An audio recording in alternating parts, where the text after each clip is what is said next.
Hello everyone, and welcome to episode 22 of Requiem. Hello my friends, I hope you're all doing fine out there at home. Before we begin the episode, because today's episode is going to be extra special. They're gonna say sponsored by Raid Shadow Legend. No, but if maybe one... No, I don't think I'd take that. But anyway... but D&D Beyond, we are looking at you. Yeah, D&D Beyond, if you want, we use you all the time. We have used you so much. Well, technically, I do pay for you, but you could pay us instead. Anyway. Or make you not pay, that would be good. Yes, or make me not pay, which would be paying me instead. Technically, it's the same. Anyway, moving on. Just a reminder, guys, that episodes... besides they being streamed on Twitch, they are also uploaded on YouTube. So if you would rather watch in that format, which is chaptered, by the way, on YouTube, which means you can access quickly the most important points of the story, you can do so. And they usually uploaded on the Mondays after it streams, as we stream on Saturdays at 9 p.m. GMT or 10 p.m. Central European Time, for all of those that are not from Portugal or the GMT time zone. Anyway... I believe I'm done with all this bullshit, and I believe we can jump in. Is everybody ready? Yes. Yes. All right, then let us roll out the intro and begin episode 22 of Requiem.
And welcome back.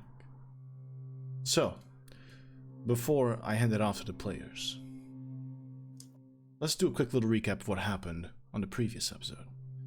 So, last we left off, Velox Mors were investigating the disappearance of one named Sargon Virkesh, the friend of Omar Sekhet, who found them in the middle of the streets of Port Nemeli, and asked for their help in an unusual way.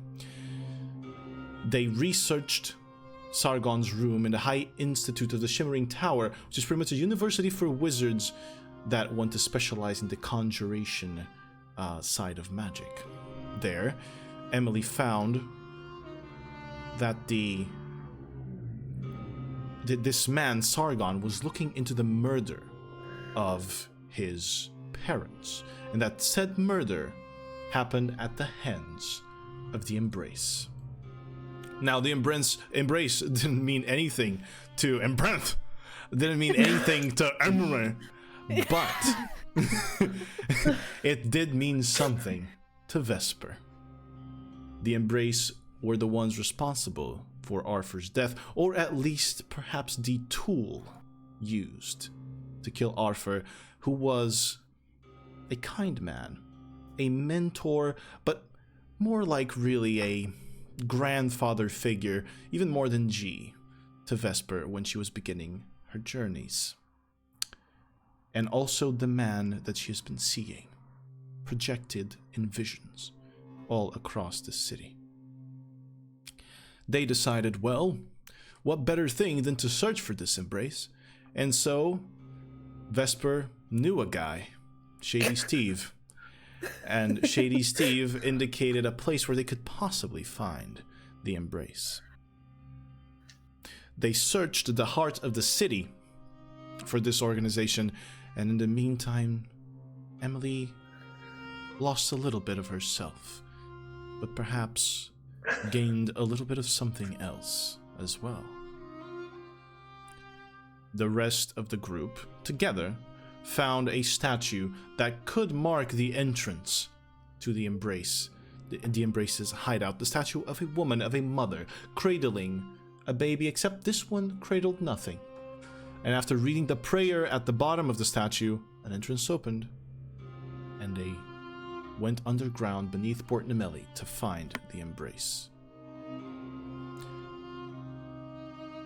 They were met with a door and a voice. They crossed that door into the underground settlement of this organization, and then met with their leader, the mother. Her fiery red eyes, or orangish eyes, looked upon the group, seemingly knowing them, or at least knowing their names, and told them and explained them that the person they searched for, Sargon, he was perhaps losing his mind, losing himself, and that death would suit him better, but that they would not kill them because they couldn't. And so they revealed something else. They revealed that this city had changed and has been going through something. Something that began a long time ago. Something that could have the influence of the Azure Estate, which they know is no bueno. And so, with this new information, Velox Mors leave the mother and leave the Embrace behind, hoping to search for whatever is causing this, and with the only clue that it could be somehow connected to the Zenith Bloom, the temple to the All-Mother, that they had never visited, or have never visited ever since they came to Port Nemelli, but that could be the next location for them to head to right now. So, as you are leaving the Mother's Great Hall, you see, I believe I said it was Emily, or Haj and Vesper. Two of you noticed the silver hair on the Mother. You leave the Great Hall, and immediately you begin being escorted to the entrance. I'm going to ask you, do you allow yourself to be escorted, or are you fighting this escort? I think we go. Allow. No I fighting. don't think we want to fight them no. right now. No. 100 and something of them. Yeah, please take me. You don't want that smoke. You don't want the Embrace smoke. Yeah, we had a peaceful talk with her, and now we're just like, yeah, we're gonna kill this guy on the way out. Oh, by the way, Yeah. just Fuck this sock guy. him in the Fireball. Well, a couple of soldiers of the Embrace, or members, with their hooded black cloaks and masks, begin guiding you across this dark cavern, upon whose walls the houses are embedded and carved into. And you descend the staircase onto the giant statue of the Mother that you saw. Then you go up the next staircase, back to the door from whence you came, and then through the tunnel, and then out into Port Nemelli. This takes you a little while, and as you kind of look up, we're probably getting close to noon. It's probably like maybe less than an hour left for noon. What do you want to do? Go to bed. No, I'm just kidding. Just sleep the rest of the day. Yeah, it's like that was enough activity for the day. Yeah, we've done a good job. Omar is still with you. I'm gonna talk to Omar. All right. So we know about Sargon now, and we can't do anything, at least until we fix this. So are we Are you going to continue with us? Well, it doesn't really seem like I have a choice. I mean, the embrace was all right. Could this thing that you have to fix be worse than the embrace? We don't know. But It the is a embrace are people. The embrace are people, and this thing is not people. Probably not. Yes, this I understand how this could pose a problem. Right. So it's up to you. Do you want me with you? I sincerely don't give a shit. But Perhaps someone who is a little bit more has a little bit more empathy could help me here to translate what your friend Violet means. You can come, or you can go.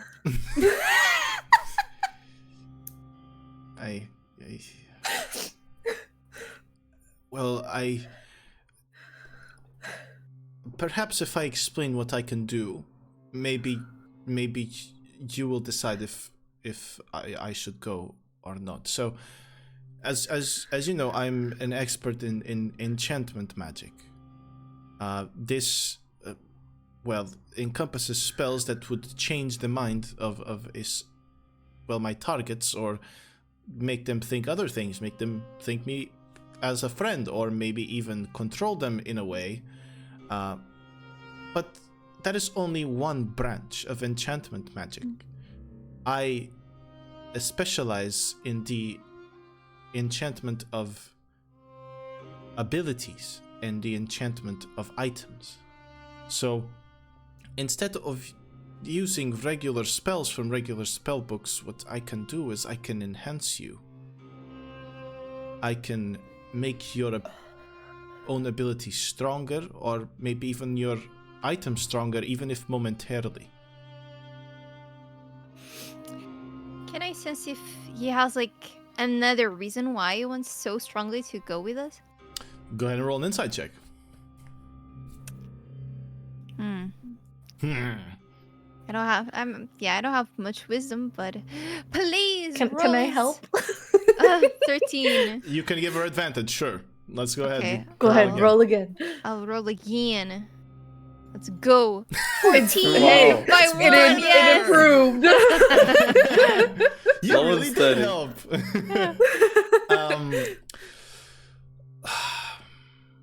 You don't sense like there's an ulterior motive, but you do sense on a 14 that the man is he is acting upon what he thinks is his duty or what is right. He doesn't seem to be even considering that he might die, or worse, were he to come with you. Expelled. Anyway. Oh, was. Expelled. Poor guy. Pause out. Okay. Anyway.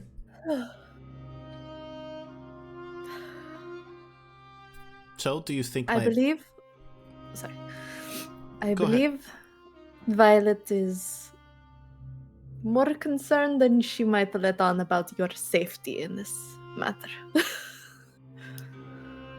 We I can just do. say, She's like that. Just don't worry about her. I think I've realized, yes.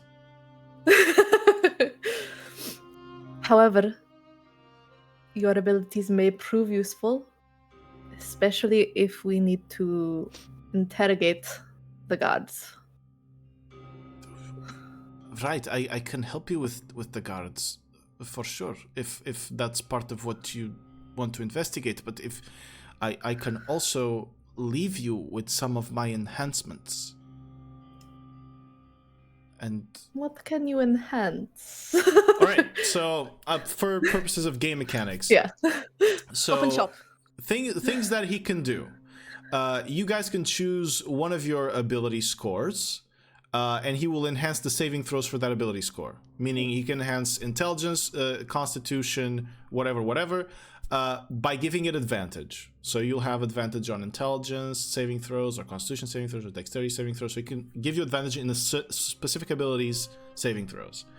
Additionally, he can enhance your weapons to be a +1, to add a +1. So if your weapon is a +1, it gets a +2 now to hit and damage rolls.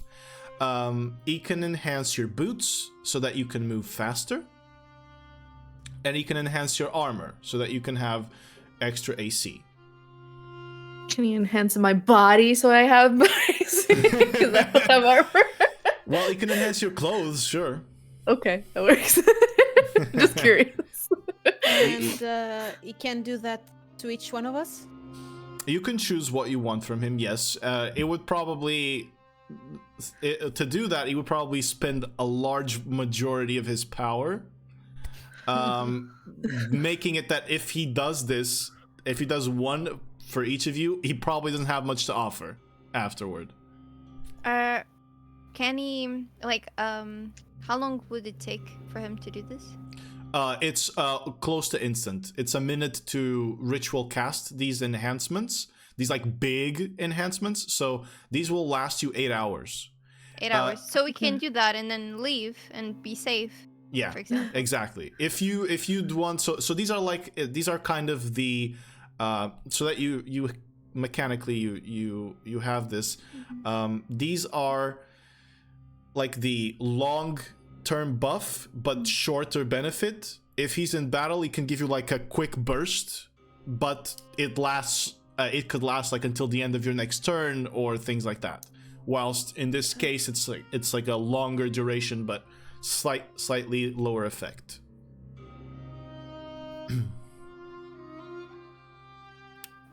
This is me testing a possible wizard subclass.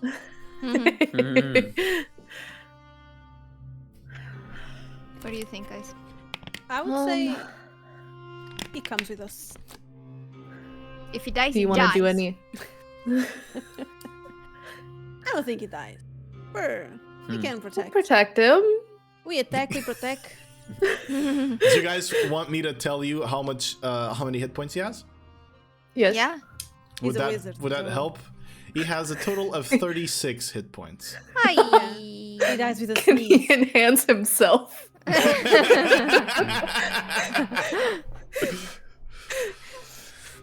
Just level Well, up real Mr. quickly. Omar, after we have reviewed your hit points here on your curriculum, we have best decided it is not in the best interest of our company. Well, yeah, he's in the risk of getting one shot, and I don't mean just if we judge, for example, Scale Whale level. If we go back to Scale Whale, he would die, not go unconscious. One hit would kill him. Oh boy. But again, that was a Scale Whale, right? But I'm just to give you a term He of doesn't have to- comparison. I'm gonna You're not say fooling me. There's other whales in the temple. There's a whale underground. Or we're walking suddenly in A town. temple no. whale. That'll be the next nightmare. We just see a whale walking through. With 2 tiny feet. like Mr. Krabs' daughter in SpongeBob. Oh yeah. She's got the giant head and just little Hey, legs. it is carnival season after all, so. Oh gosh. So, do we want to use any of his buffs though now? well, yeah. I'm Would gonna that say would that you- last 8 hours. 8 hours? 8 hours. 8 We're hours? going but to the like, temple. So yeah, I mean, yeah, it's better than nothing, I guess. I'll say if you want to join us, you're free to do it, but we would prefer that you go somewhere safe.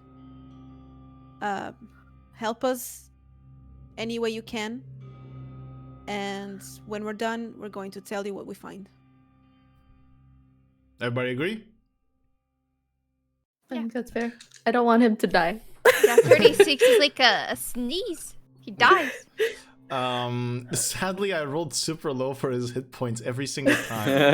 It was like 2, 2, 2. Poor Omar. It was pretty crazy.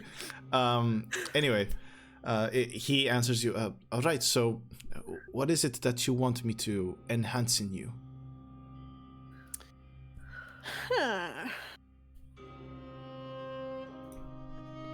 Fuck it. I'm going Is with it- a +1 armor. +1 armor, you got it. For the saving throws, is it just one stat that we pick? Or Yeah, is you it... choose okay. one to get advantage on it. Okay.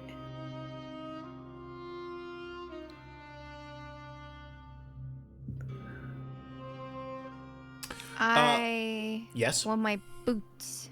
You want more movement? Yeah. Right, you have an additional 10 feet of movement. Okay. Hey, she can go fast. Yeah. I'm thinking I might take the +1 on my stick. Take a +1 on your stick, alright. He enhances your Biggest- stick.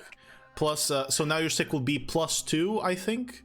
Yeah, I think and it's to attack, to hit rolls and to damage rolls. Okay? Okay, that's an additional +1 to that. Alright, and you, Haj'Draal, what are you going I'll for? I think I'm undecided between AC and Wisdom saving throw. Maybe AC. Yeah. Sure. Alright, you get an additional plus, I believe I said +1 to your AC, Haj'Draal. Okay. Alright, you guys have made your choices. Oh, dear. So, in this moment, you see Omar kind of craft magic in a way that you have never seen before. The sigils and runes that you see around his arms are very different from the way that Emily practices magic or that Haj'Draal practices and uses his magic. It is something almost mathematical. And in those little weaves of magic, in those sigils that appear to be numbers in different languages, as he crafts and places them upon you, you see a shift in their color. A shift that kind of blurs the sigils for a moment. As he does that, you guys all receive your abilities. Excuse me, but you see that he is kind of a little bit affected by that. And he goes, it would seem that my magic is being affected by something. Arcane magic is being affected by something. Can I make an Arcana check to try to see what? You can sure do that, Haj'Draal. Okay. I'm gonna cast guidance on myself. Go right ahead. That's what it's for, dude. Oh man, that sounds so goofy, but look.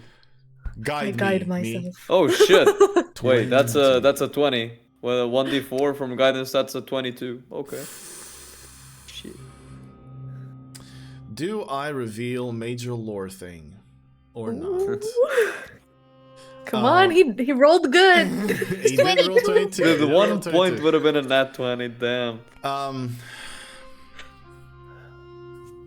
So, Haj'Draal, you have a decent understanding on the type of magic that you practice, but you don't have that much of an understanding on magic in general. But there's one thing that you know, and that is that the magic that you gather is of divine presence. So it is your faith that gives you your magic. Now, arcane magic is created through the knowledge of the world. So one comes from your will, and the other comes from your knowledge of the world and how to alter it. There is a part of you that understands that the source in you, if the source in you is not the same, then the source from where you draw the magic is not the same either. And it is quite easy for you to say, well, the source I'm drawing from is the god. Well, but for the god to be able to give the magic to you, that means it's coming or it's traveling through somewhere to get to you. For you to be able to channel it and cast magic. So, if that happens with a god, and there's a certain dimension that allows you to gather his magic, then there must be another one from where people who do arcane things draw their magic from. And if something is affecting the sigils of the people that make this sort of arcane magic, then maybe something is affecting that dimension. This is, I know it sounds super vague, but this is as much as I can reveal because Haj'Draal is not proficient in Arcana.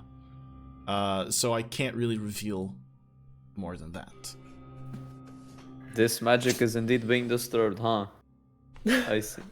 I see. I'm gonna ask. Omar, have you felt this before? I don't think I have. I was afraid that the last time I cast magic when I was here, even when I was doing it to Violet, I noticed a slight difference, but I thought maybe it was me. Maybe I was just overthinking it. But now that I cast a large quantity of magic, I understand that there is something disturbing it. It doesn't stop me from doing it, and it doesn't seem to have affected you in any. You all feel well, I assume. I throw up. No, I'm just. But there is something different. Something changed. But were you able to cast it either Yes. Yeah. way? Good. We should go then. All right. I will remain as safe as I can. Maybe I shall start working on your protections. And he points to his necklace, so that I can then give them to you once you return. We would appreciate that, Omar. Please, be safe. Do not speak to any strangers. And steer clear of the guards. And don't open your door to anyone. Don't Yes, talk to strangers. mothers. And Omar puts his hood up and he leaves you. Now, Velox Bye, friend. Mors. Please stay alive. Let's see if this was the right choice to leave him alone or not. Oh gosh. Now, it's up to you, Velox Mors. What do you want to do? We go temple? We Or got do... temple. We go temple. You go temple. All right. Surprise, motherfucker. So, Kick the door in.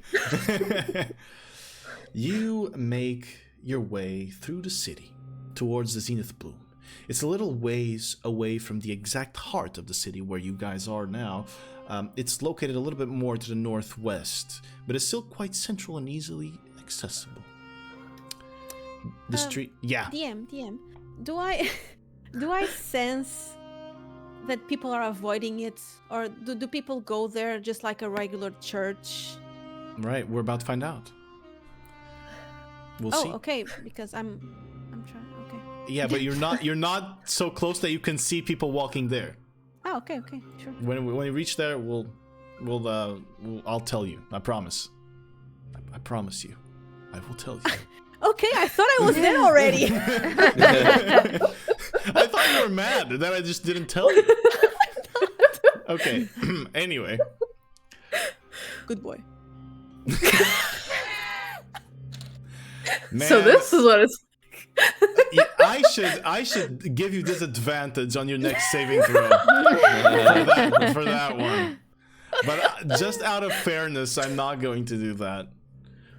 I'm gonna take the high road here. I'm gonna be the better person. He's just gonna set the DC higher. So And not tell you. Whenever I hit. the monsters all in the campaign get plus 50 hit points because of this. Oh my god. But only Anyway. for me. No, for everyone. You're part of the team. The team takes the punishment too. God We got the damn it. military punishment going on over here. Yeah. Well, both my parents were in the military, so. Oh, no. Anyway, the streets of Port Nemelli and its people remain the same. But something feels like it's getting worse. Over the course of this day, time has passed without you even realizing it. After leaving the embrace, the air has gotten heavier, and you often find yourself distracted, thinking about other things, detaching from the bright, sandy, and golden colors of the buildings, or the reds and yellows of tapestries hung, and locking yourselves in your thoughts. I'm gonna ask each one of you, as your vision is drawn away from reality and into these thoughts, what are these thoughts? What would distract each one of you, Velox Mors? And once you notice that you've been detaching, how do you pull yourself back into focus? Let's start with Violet. I would say Violet is trying to connect the dots with what the mother said, what Sargon said, the things that she saw on Omar's room. No, sorry, the other way Sargon's around. room? Yeah. Sargon's room. And trying to see if there's any connection to what we're trying to defeat. So she's just her head is like that wall with multiple papers and dots pins. and everything. So she just gets lost on it. And when she gets herself together, she just I don't know. She doesn't show anything, but in her mind, she just says, "Put yourself together. You have a mission. So let's get on to it. Let's go. Let's go. Let's go." Okay, so the focus is on the mission. Yeah. All right. Let's go with Haj'Draal now. What distracts Haj'Draal? What thoughts does he have that distract him, and how does he bring himself back into focus? Haj'Draal is distracted while thinking about the situation in the city, how everyone is in great distress and suffering, and he starts to worry that this can get out at any time. And of course, as he's a very emphatic person, he obviously feels he starts feeling the urge to stop this, to help those people, and he just gets lost in the thoughts of, what if this starts breaking out? What if this slowly spreads like a virus to everywhere, and it eventually just brings this chaos into the world, where everyone starts slowly falling apart. And he pulls himself back precisely by standing strong and realizing that if he has the power to contribute to stopping this, he has to. Very well. So your focus is on stopping whatever this evil is, because it's the right thing to do. Yes. Let's move on to Vesper. What distracts Vesper, and how do you pull yourself back into focus? So Vesper is dwelling a lot on what the mother said about how perhaps Arthur's death led them all to this point. Like, what role could he have been playing in this larger story that seems to be unraveling before them? What does, like, she never thought that it would be anything like this. Like, she was like, we're just gonna travel the world, sell some shit, have a good time. And now she's like, well, we're kind of fighting against the end of the world, and it's kind of apocalyptic, and holy shit, what the hell. So she's really trying to plot out how that could be tied into the larger scheme of things, and then to pull herself back she is reminded of Gramps waiting for them back in Soguk. She is reminded of Violet, of the feelings that she's been developing for Violet. And that for these people, regardless of whatever role that he played in this or did not play in this, that she has to be strong for these people. All right, so you focus on your friends. And lover. Okay, calm down. Damn. You kissed once. It was quite the Violet, kiss, you're okay? rushing things. Yeah, take your time. Take it slow. Yeah, you gotta have a slow burn. All right. Emily, you're a little bit different right now. Because you have a little point of insanity. So, Emily, from that perspective, I want to ask you, what distracts you? And I want to ask you, how does this distract you so much that you can't bring yourself to focus? Okay, so I'm gonna. So we're walking. Yeah. We're currently Look walking. at it now. Let's see again. I would say like everyone that I see, just pass by. Yeah. I see them with my face, once again. And I am not like smiling, I'm not talking, I'm completely different as the usual Emily. All right. There is a noise, Emily. There's this kind of like trilling noise. It's very faint. It comes from ahead of you. You keep walking, and you notice a man sitting or standing on the street, just watching you pass by, and you sense that trilling noise comes from inside that man. He has your face, suddenly. And you look and you watch, you approach almost in slow motion, as if the whole world is moving at regular speed except for the two of you. Or maybe it's even the opposite. And the noise gets louder. And it gets louder. And louder. From the mouth of that man, you see this large, giant even, cicada come out with that same trilling noise and flying away as hundreds of others pour from the mouth of the man. And then they all vanish into flame. A flame that you've seen, the flame that burns your house. And all three of you see that man's face ignite into fire. Suddenly. And then you blink and it vanishes again. And it's just a man. What the fuck? I would say that with like the cicadas, I would have fallen to the ground and just start like scratching my hair and just like being like, no, no, no, no, no, no, no, no, no, no. Vesper will like kneel down next to her and be like, Emily, are you here with us? No, no, no, no, no. Are It's you okay, with it's us? okay. You're safe. You're safe. Okay.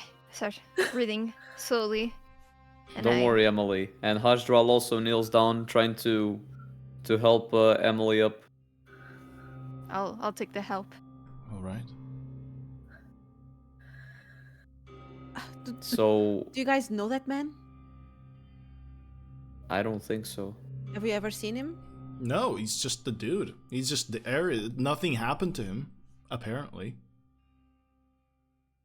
So something these could have. visions are here to stay. Is he near the temple, or On one of the streets that heads towards the temple, yes. Okay. And what is he doing? He's just sitting? Having a smoke from a pipe, just relaxing. He's just chilling. You've never Does seen he- the man before. Does he seem he's interested in us? He's not even looking at you.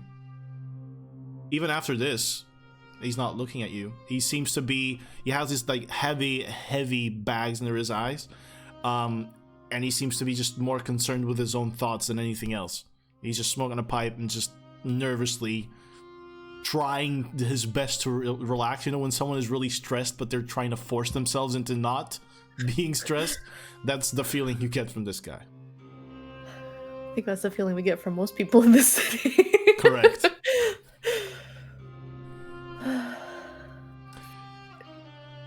Well, let's just go.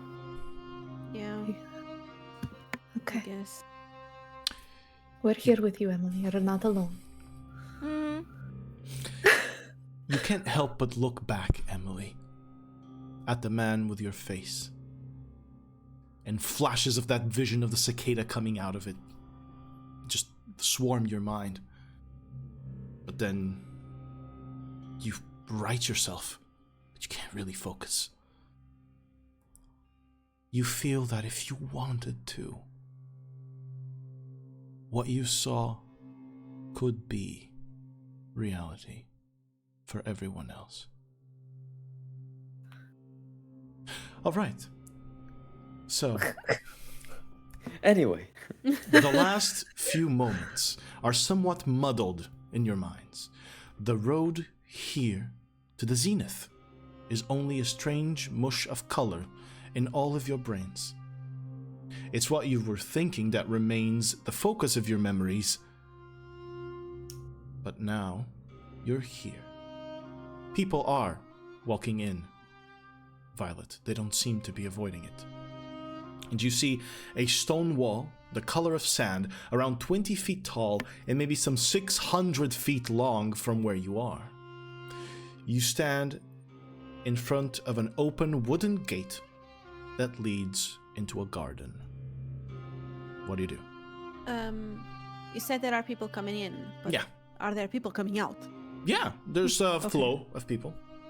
Okay, and the people there that guards? comes out are okay? No different from the people that you've seen. Okay. Perhaps they walk with a little more purpose after coming out. You asked about the guards, right, Vesper? Yeah, were there guards at the gate? No guards Or at the anything? gate of the temple. The temple just seems to be fully on open. We go in? Mm-hmm.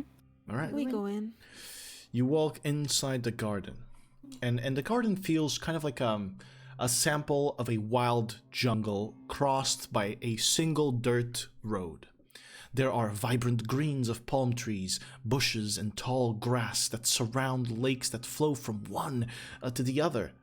The flowers here exhibit like pinks and purples, and there are juicy, thick tropical fruits hanging from the trees. There are also creatures inhabiting this space. Anything from a beaked monkey to a desert longsnout. They convene with the people in the vestments of the All-Mother, these priests, who take care of this small ecosystem here and make sure that it blossoms. Beyond the garden, on a raised section that almost looks like the bottom of a pyramid as it has kind of slanted sides, there is a wide obelisk-type building, seemingly very, very tall, with the entrance facing south. It has kind of a square bottom, and then the whole body kind of culminates on a pyramid point.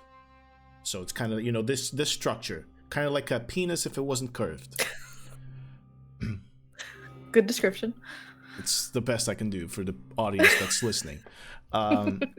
This might be a little weird, and maybe it doesn't make sense, but can I use divine sense to sense if the All-Mother is friends with my goddess?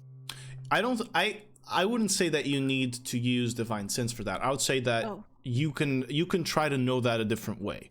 I will allow you if you want, either you make a religion check, or you make a straight wisdom check, or you ask for help for one of your friends if you want to do that too. You can also do that. Then I also want to do a religion check if it's possible to know.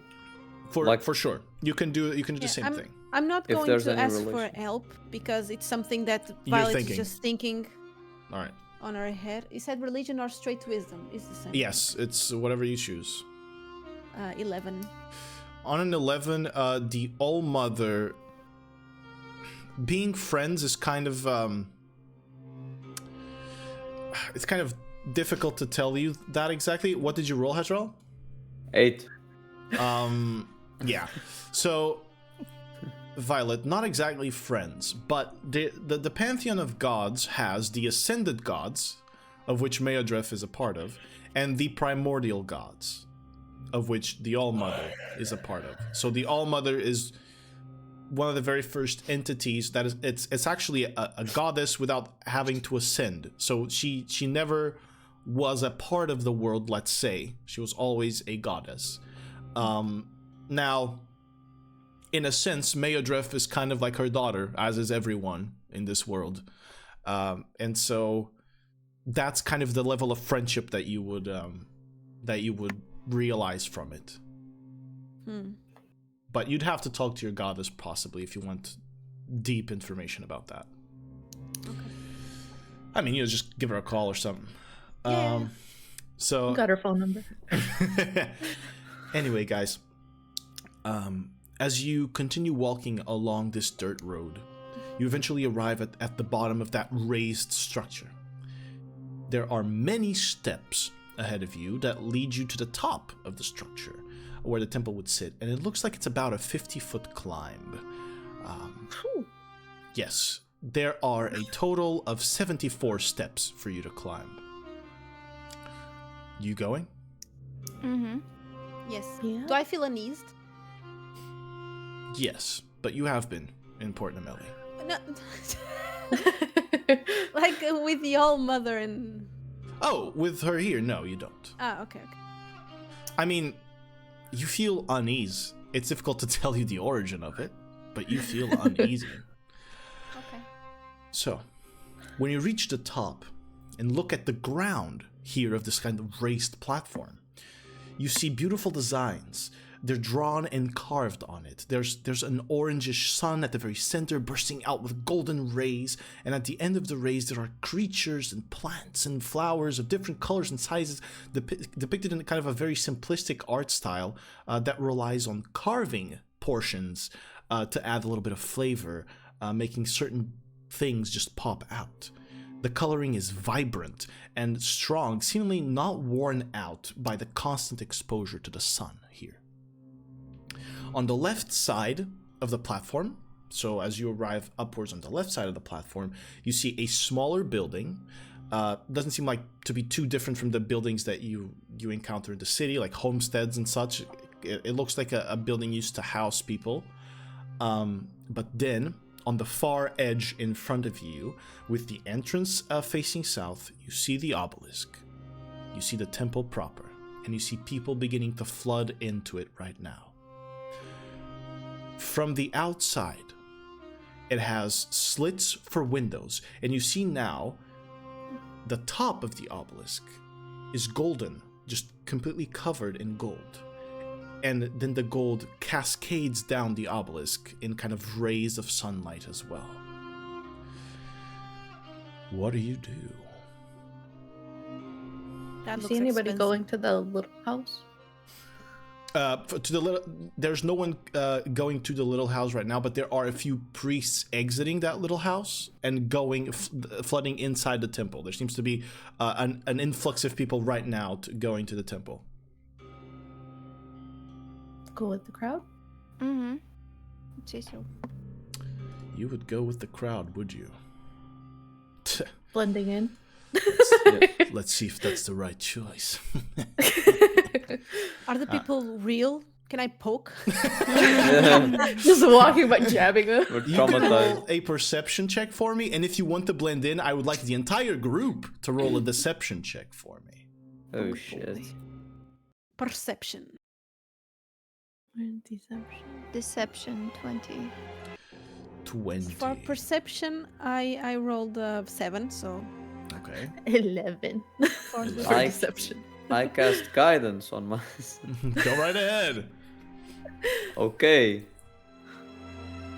14. The guidance for the 18. 18, good. Oh wow. I rolled a natural 1 on deception. Very well. Nice. We. Let's see how blended in you are. So.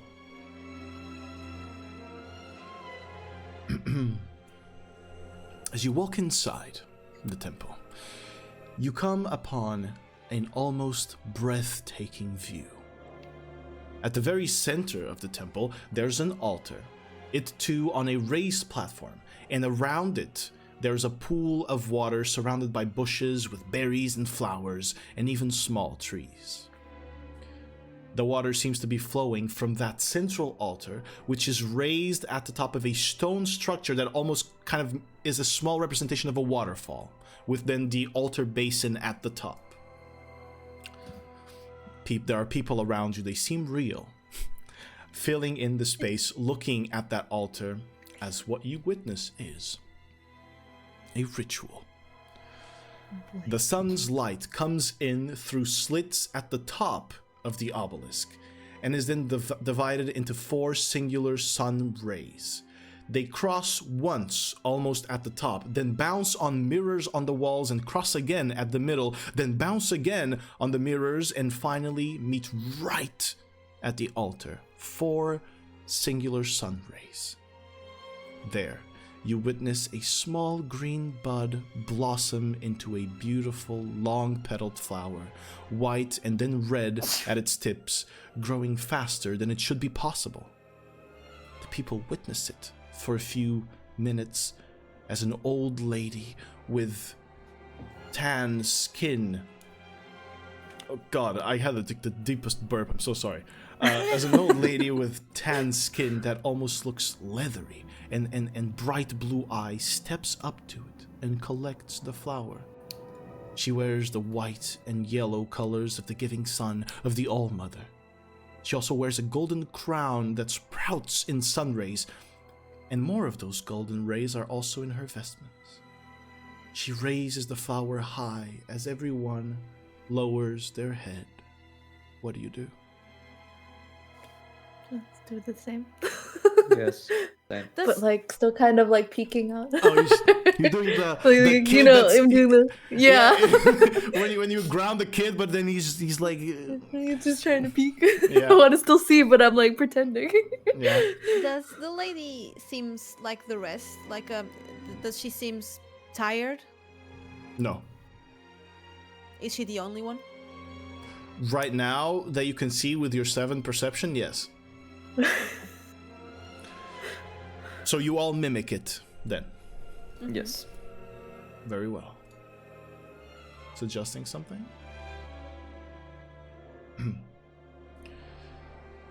So, you all bow your heads. And at this moment, a slight discomfort bursts into your chest, tightening it. It's an odd feeling. You've become more aware of your thoughts recently than you ever were, and there's a sudden realization in them, like bubbles gently popping out of a sludgy liquid, erupting into a gas that lingers in your mind. You will fail. You have all failed before, and people have died because of your failures. I mean, you can only look at Vesper. She failed to protect Arthur, and he's dead. Look at Violet. She abandoned her daughter behind, and now she doesn't know where she is. Haj'Draal lost his brother. And Emily, you're an adventurer, and you know adventuring comes at a cost. And there's only been one person to ever cross that desert alive. And you didn't get in there alone, did you? So you have failed. You have all failed. So why would you do anything at all other than what you want and what is easy? It's pointless to even consider anything else other than living your life as you want it, turning at every corner to avoid struggle, always treading the path of least resistance no matter where it leads, because it's just so tiring to do things. That is living life to its fullest, doing only what you want, or cursing what you don't want to do, and falling into a purposeless spiral of self-absorbed destruction. You've been through so much already, all of you, through such intense and powerful trauma. Everything has been terrible for you, or maybe for some, only recently it's gotten to be so terrible. And what stops that same trauma from repeating itself, from materializing again? Things were bad once. Things are bad now, so things will surely be bad in the future. So what's the point? What's the point in caring about all of this? You can't even change. Then, you look at your friends and you see those same feelings in their face. And it's so tempting to just feed off of them until forever, in an endless conversation about whose eyes see the world in the worst light. There's even comfort in that. Comfort in sharing those terrible things. That comfort is true. It'll always feel good to get things off your chest, but at your core you realize it shouldn't happen forever, should it? So what has to change? Certainly not you, no. You have to do the same thing, go through the same thoughts until you see something different. You can't ever enact any change. You don't have agency. You never have. You never will, because so far you haven't. So far, no matter how much you've tried, you have failed still. What makes you different from anyone else? You are no different.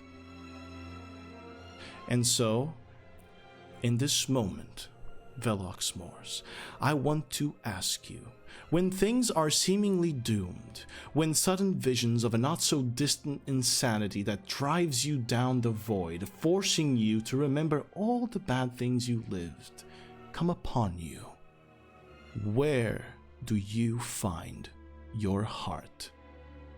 You can take a few moments to think, if you want to.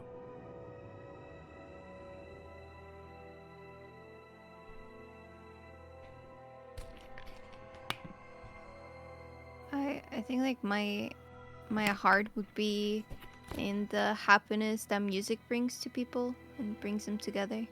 That joy. Fair enough. We have Emily's answer. Who wants to go next? Mine would be obviously in my faith, which Haj'Draal feels is tangible and and something he can always rely on, and that he always has relied on and hardly ever failed him. Very well. Who wants to go next? Vesper is with Gramps, with remembering all the good times, you know, that they've shared together, and then as well as with the little party that they still have, playing cards with Haj'Draal, getting, you know, shopping sprees for Emily to go perform. So like all the little moments that she shared with these people, that's where she's, and of course giving Violet smooches. Yeah, of course. So how could we even? But yes, yeah, of course. But yeah, so just like it's not all terrible. Like there are still good moments to be found. very well. And Violet. I think Violet is thinking in the middle of all the shit that is going on, we are still together, we are still alive, and we are still moving forward. And she's trying so hard every day to think that Ketri is alive and she's waiting for her. and she's trying to hold on to that, to the people that are with her, and to Ketri. Very well. You all do your very best to find your heart. And you can. You can find it. But this is so much more powerful than anything. This feeling is penetrating, it's invasive. It just asks, why would it be you? Why you? You are just as worthless, and you are just as horrifying as anything that you've witnessed, anything that you've seen others do. You have done worse. Violet has left people unable to ever be the same in that arena.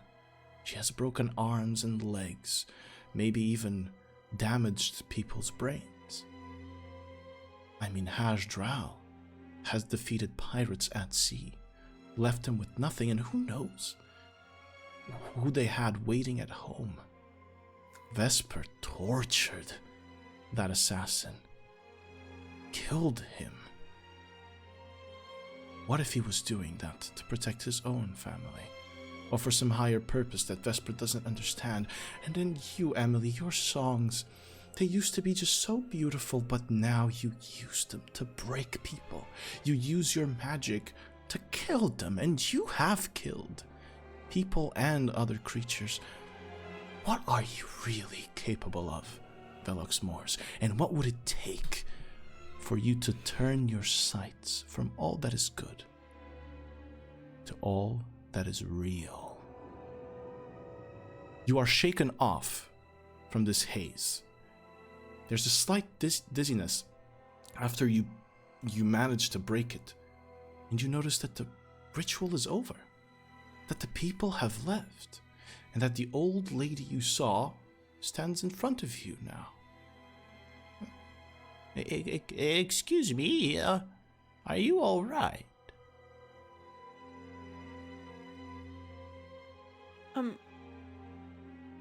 We are. Why? You're standing here, just looking. I look around. Are we alone now? Mm. Everyone left? Everyone left except for the lady. Shit. Are you part of this? Are you from this temple? Yes, I am well, I am kind of the leader, if you want to say that. I'm the high priestess. I punch her. No, I'm joking. Punching old ladies. This is an old lady. Oh, This is exactly what he wants. This is just a violent behavior if I've ever seen one. No, she's trying to hold herself not to punch the lady. Can I like wild instincts her to see if I'd like detect any sort of malice or any sort of Inside check like, for advantage. yeah. I would like to use the divine sense now to detect any evil. All right. So first, let me get the check. 14. 14, very well. And you activate divine sense at the same time. On a 14, Vesper, even with your key enhancing your senses, you don't sense anything. But Violet, your fist burns and glows with green radiant light. And you see the old lady as she's looking at you. She looks at your fist and she goes, I sensed you when you arrived. They warned me anyway. They've placed me here to feed, but also to stop you. To stop your pointless struggling. Streaks of light blue travel around the air, threading under and over each other, forming a mesmerizing pattern. They flash and boom like lightning, and the temple reality shatters. Oh shit. Everything turns suddenly dark. You see your friend still next to you in this endless void. A small, distant mote of blue light shines ahead of you.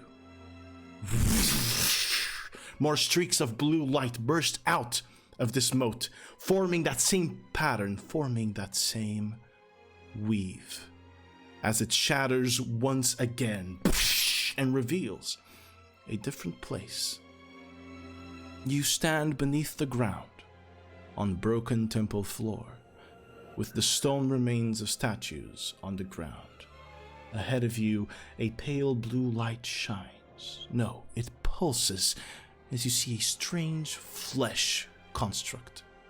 Standing on fluid of that same blue glow, there's something akin to a brain, but it doesn't feel natural. It doesn't have the same wrinkles, nor does it have the same color. It's stretched out and veined in glowing blue. It's pale white and not gray, and it's beginning to not look so much like a brain, but more like the loose shape of a head. It thinks.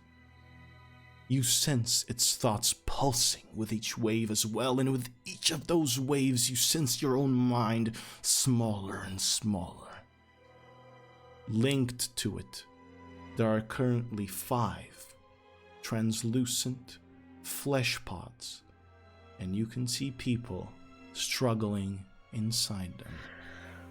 Oh no. In front of you, there's also another thing. Floating around 15 feet in the air, you see a creature. Humanoid in shape, but that's all about it that's familiar to you. It's faceless. Instead, there's only stretched, pale, milky skin, and from it a mane of milky tentacles that end in a bloodied color that fades to blue. Its body is a strange skin armor of the same color. One moment, please.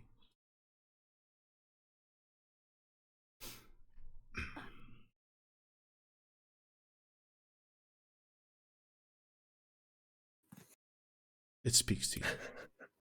Oh no. Give me a moment, because I don't have sound for some reason. And your microphone just became with echo. It's on purpose. That was intentional. Yeah. The sound wasn't intentional.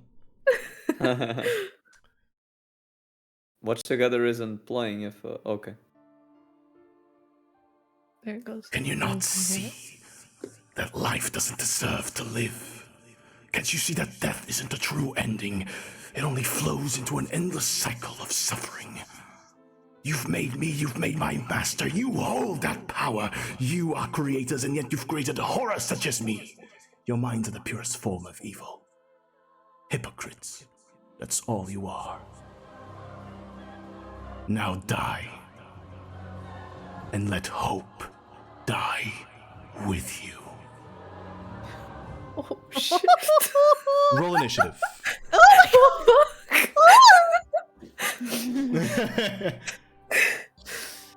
Both Right. cats just ran. Damn. Guys, I'm gonna 20. place you. Damn! 20! Holy fuck.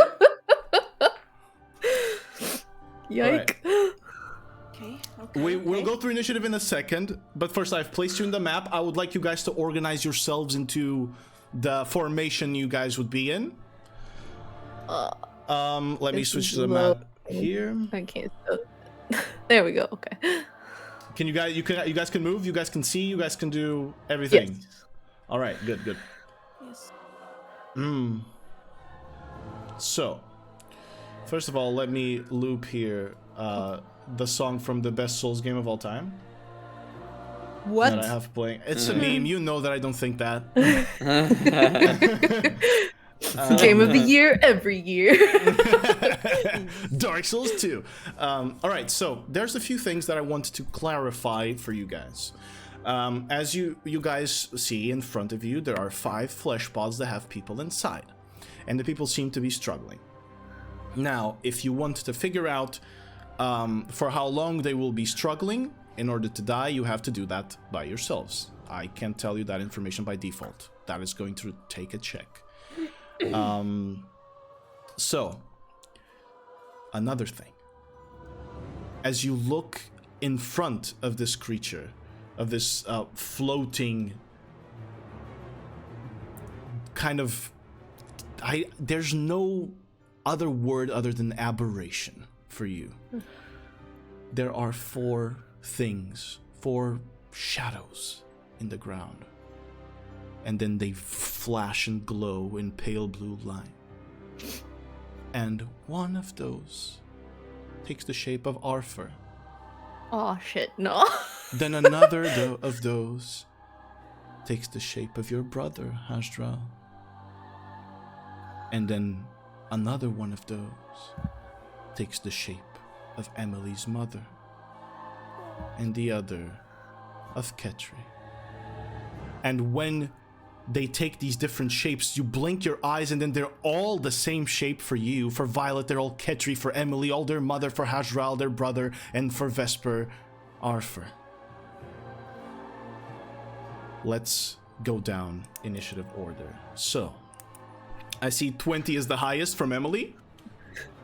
Right? Violet, you didn't roll? 19 for me. All right. So, Emily with a 20, and then a 19 for Violet. All right, after that, that would be an 8 and a... Oh my god, you guys. I rolled a natural 1. What happened? I have to check something. I got the R for debuff. You got the R for debuff. Let me just check the initiative order for things here, or the initiative roll for the other things. Okay. Oh no, that's not good. I rolled a natural 20. I knew it. Yeah. Not good at all. It's funny that the monk, the fastest of all of you, is going last. Yeah, I rolled the worst. Yeah. She took a while to understand what's going on. Yeah. Confused. All right. So, starting at the top of the round, we have the hallucinations.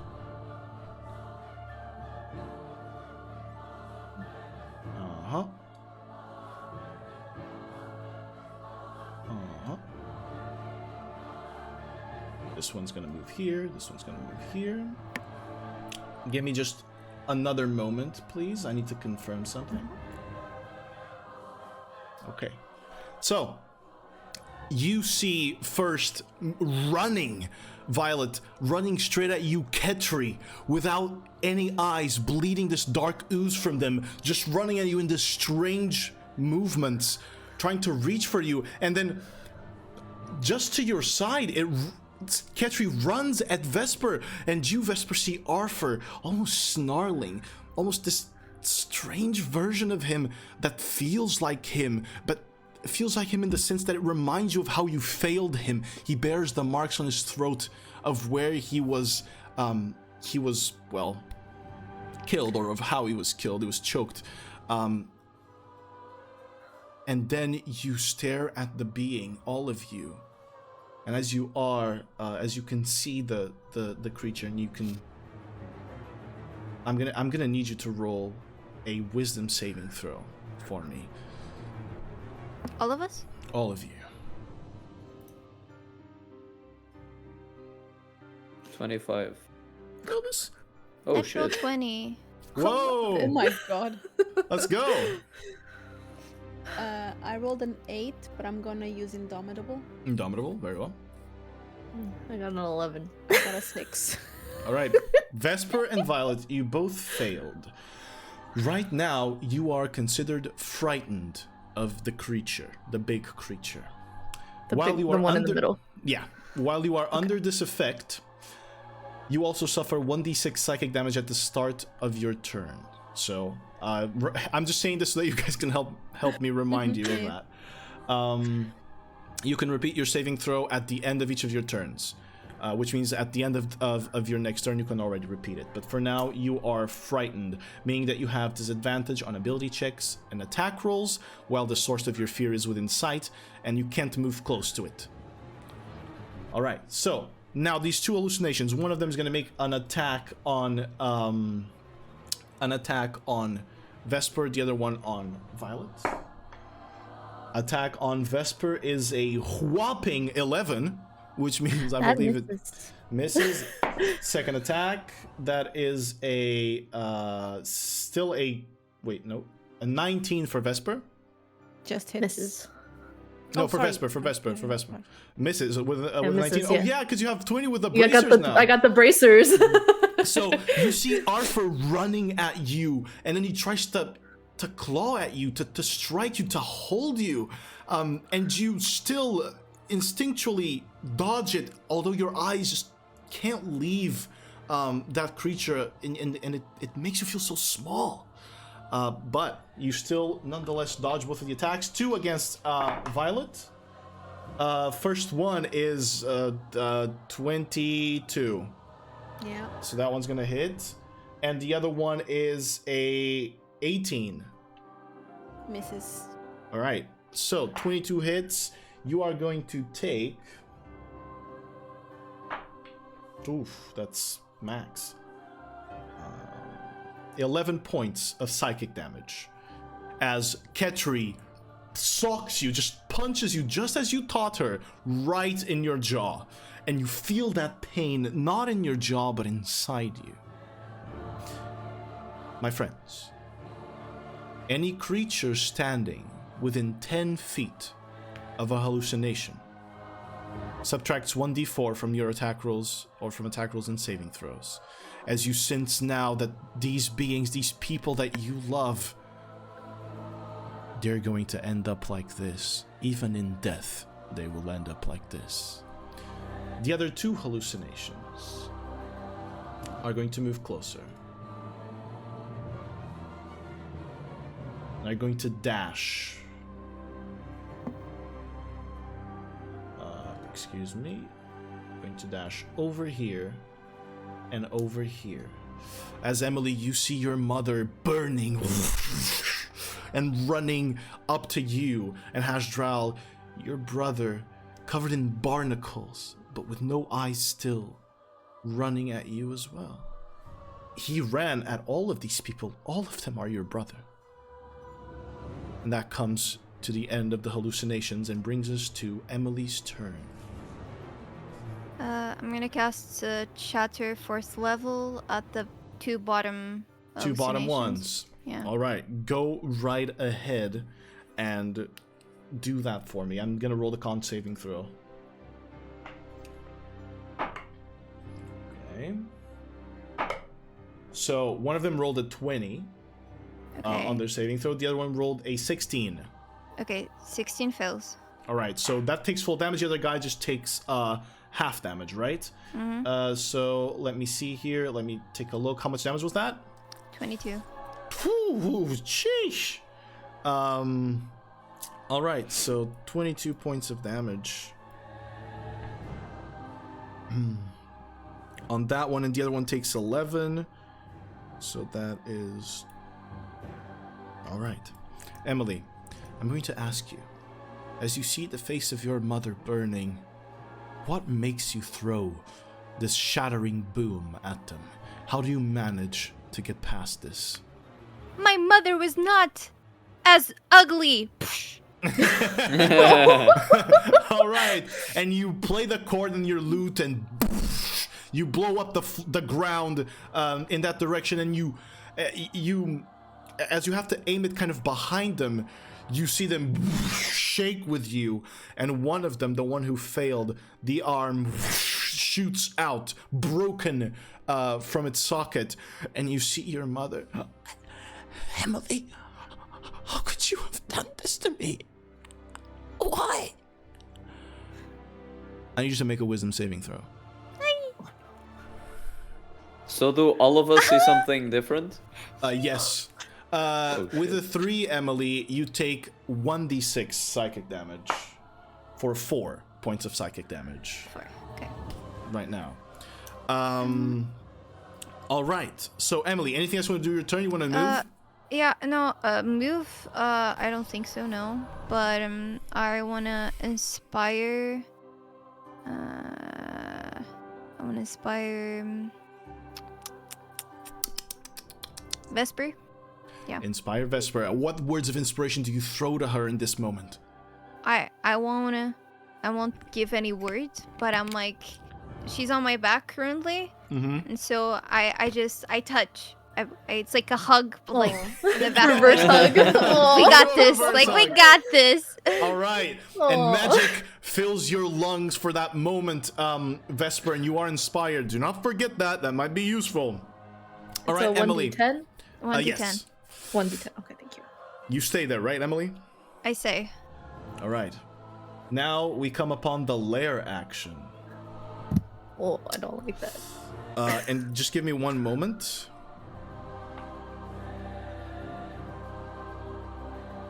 The guys that are back there, are those creatures? Those are the or flesh pods. Oh, the flesh pods. People. Okay. Yeah. There's people Those- inside those them. look like heads of marine horse. A seahorse. Seahorse. Yeah, I understand. I'm sorry. This was the best I could fucking find. Anyway, moving on. Lair Action. You see the creature's tentacles. They shoot out and reach into these beings, the hallucinations, and you see them grow momentarily before subsiding into their regular size, but gaining temporary hit points in the process. Shit. That's rude. Give me a moment.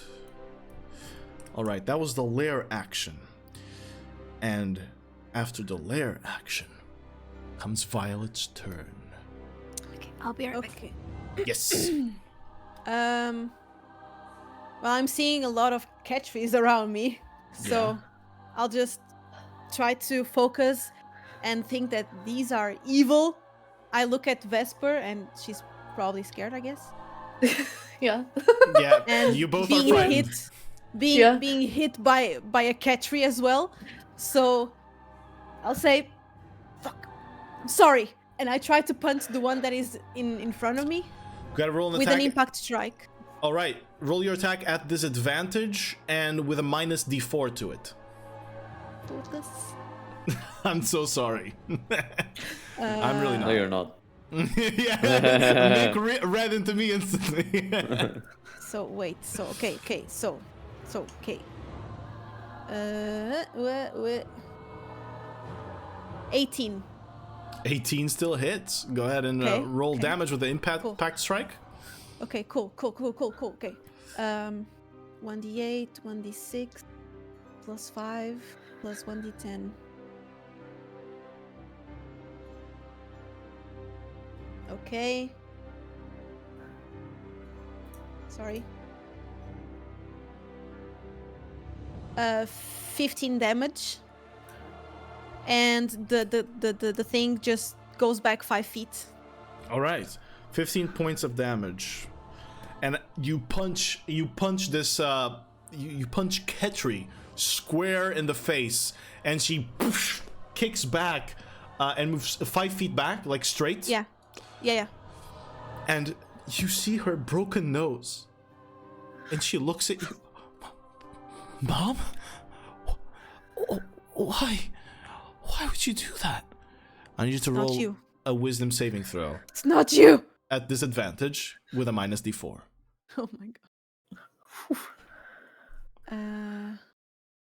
It's a 5, so I don't need the minus d4. You take 2 points of psychic damage. Okay. So as I see Ketri and Haj'Draal both with one of them, Yeah. I always assume that Vesper can take care of herself because Vesper is amazing. I go straight down. I can move down, right? Because I'm not Yeah. moving. You're not moving closer to Okay. the creature. I'm going down, and Down. my Armour of the Underdog activates. Oh my god! So I my will attack God. a normal roll to the one that is with Emily. I forgot her Alright. name. So straight roll minus d4. Yeah. So 23. That is going Wait. to hit. Sorry, 21. That is going to hit. So I'm gonna hit with a normal roll. Go right ahead. 1d8. 1d8.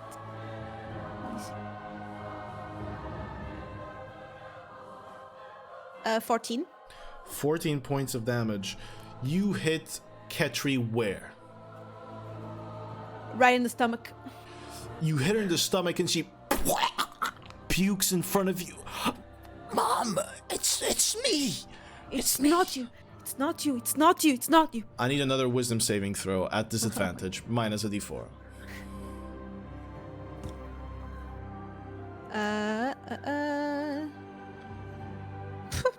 7, 8. You take 2 points of psychic damage. Okay. I also would like to add something, Violet. As you moved away from the first Ketri, you noticed something strange. You noticed almost as if that Ketri was trying to reach for you and influence the way you move. But it didn't. But there's a grasp, a pull that to be consumed, to just walk inside it and finally admit that reality is awful. You still have one attack. No. I try to attack. Just the normal attack. Okay. So 28 Hits. to 27. It's very hard.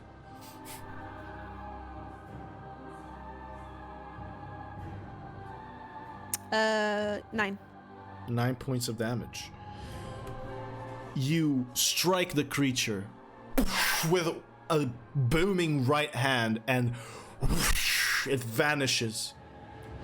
As you kill it, you hear the screams of your daughter, and I need you to roll another wisdom saving throw at disadvantage with a minus d4.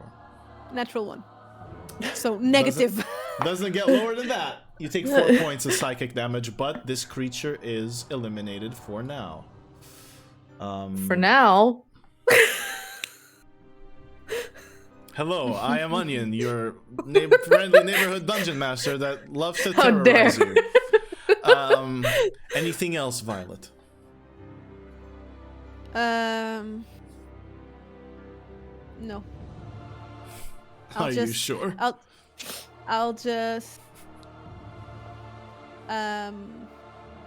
say it's all in your minds. It's all in your minds. Okay. At the end of your turn, Violet. Oh, I get to make a wisdom saving throw again, right? For the Yes. frightening. That's what I was gonna say. You get to make the wisdom saving throw At disadvantage. at disadvantage and with a minus d4. Lol. Wait. Actually, let me confirm 5. that. Let me confirm that for a second. Give me just a moment. No, not disadvantage. Just a regular roll. Okay. I'm sorry, just a regular roll.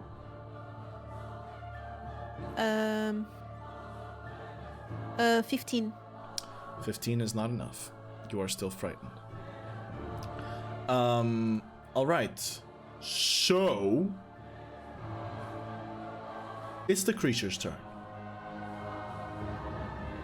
See what it's going to do.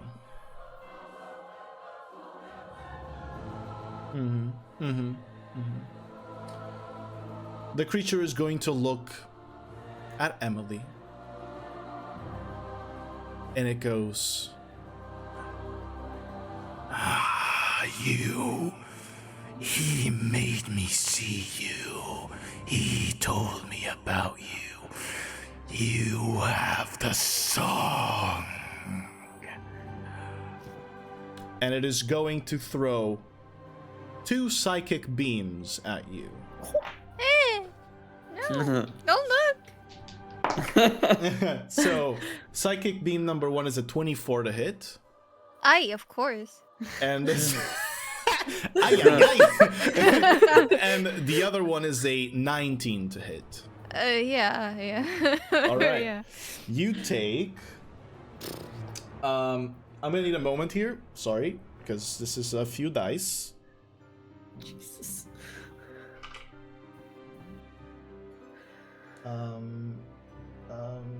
Oh my god. Okay, I have enough. I was about to say, don't I have enough dice? There's so many here. I am afraid.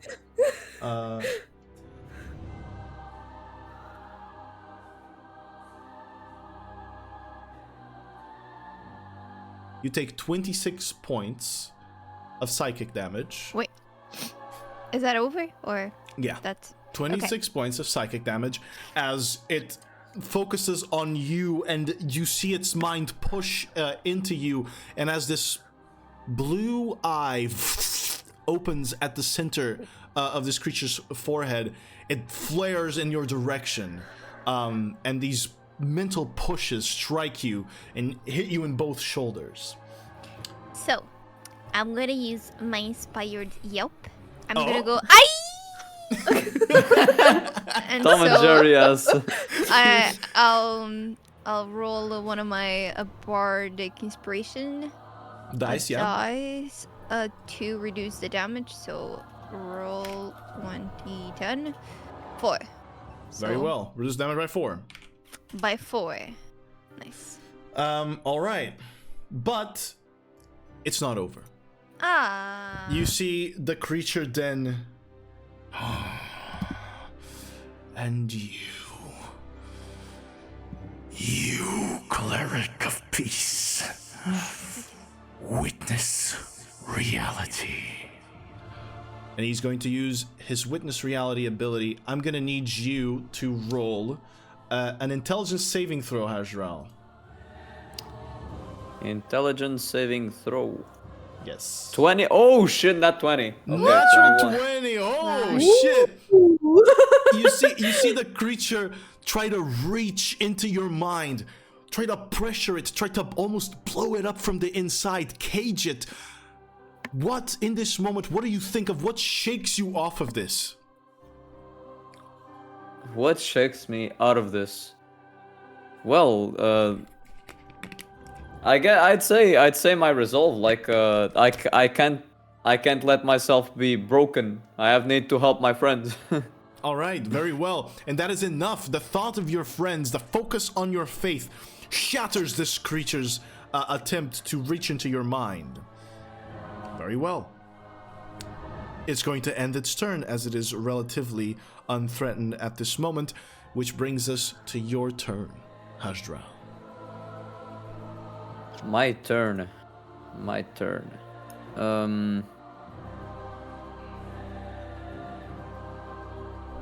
Well, there's a lot of saving throws being thrown around here.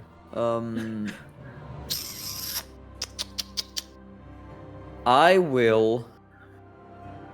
Yeah, okay. Haj'Draal will cast... Yeah, he will cast Bless level 2 to bless everyone. Very well. You gather once again the focus on your god and you expand your blessings or his blessings upon your group. As of now, you are all blessed. And with that, I don't know if I can do anything. I can't cast. Sorry, I've been out of combat for so long that I forgot the spellcasting rules. Do you cast? Can I cast cantrip bonus action, or is that only? If you have a cantrip that would spend the bonus action, then you can. Yes, the rule is you can only cast one leveled spell per turn, meaning that if you cast 2 spells, one of them must always be a cantrip. Yeah, exactly. So Okay, well, you need to have a cantrip with a bonus action. yeah. Well, I don't have anything else to do, so I'm gonna use magic stone cantrip. I'm gonna start throwing rock. shit. So does the magic stone is magic stone a bonus action to use? Yes, sir. It And is. is it a bonus action just to enchant the rock, or is it to enchant it and throw it? It only says casting time 1 bonus action for the whole spell. All right. I'm gonna believe you then. I'm gonna cast it on here on. Okay. Wait. That's not what I meant to do. I meant to display it. Okay, there you go. I can see Yeah, it. there you go. Displaying it.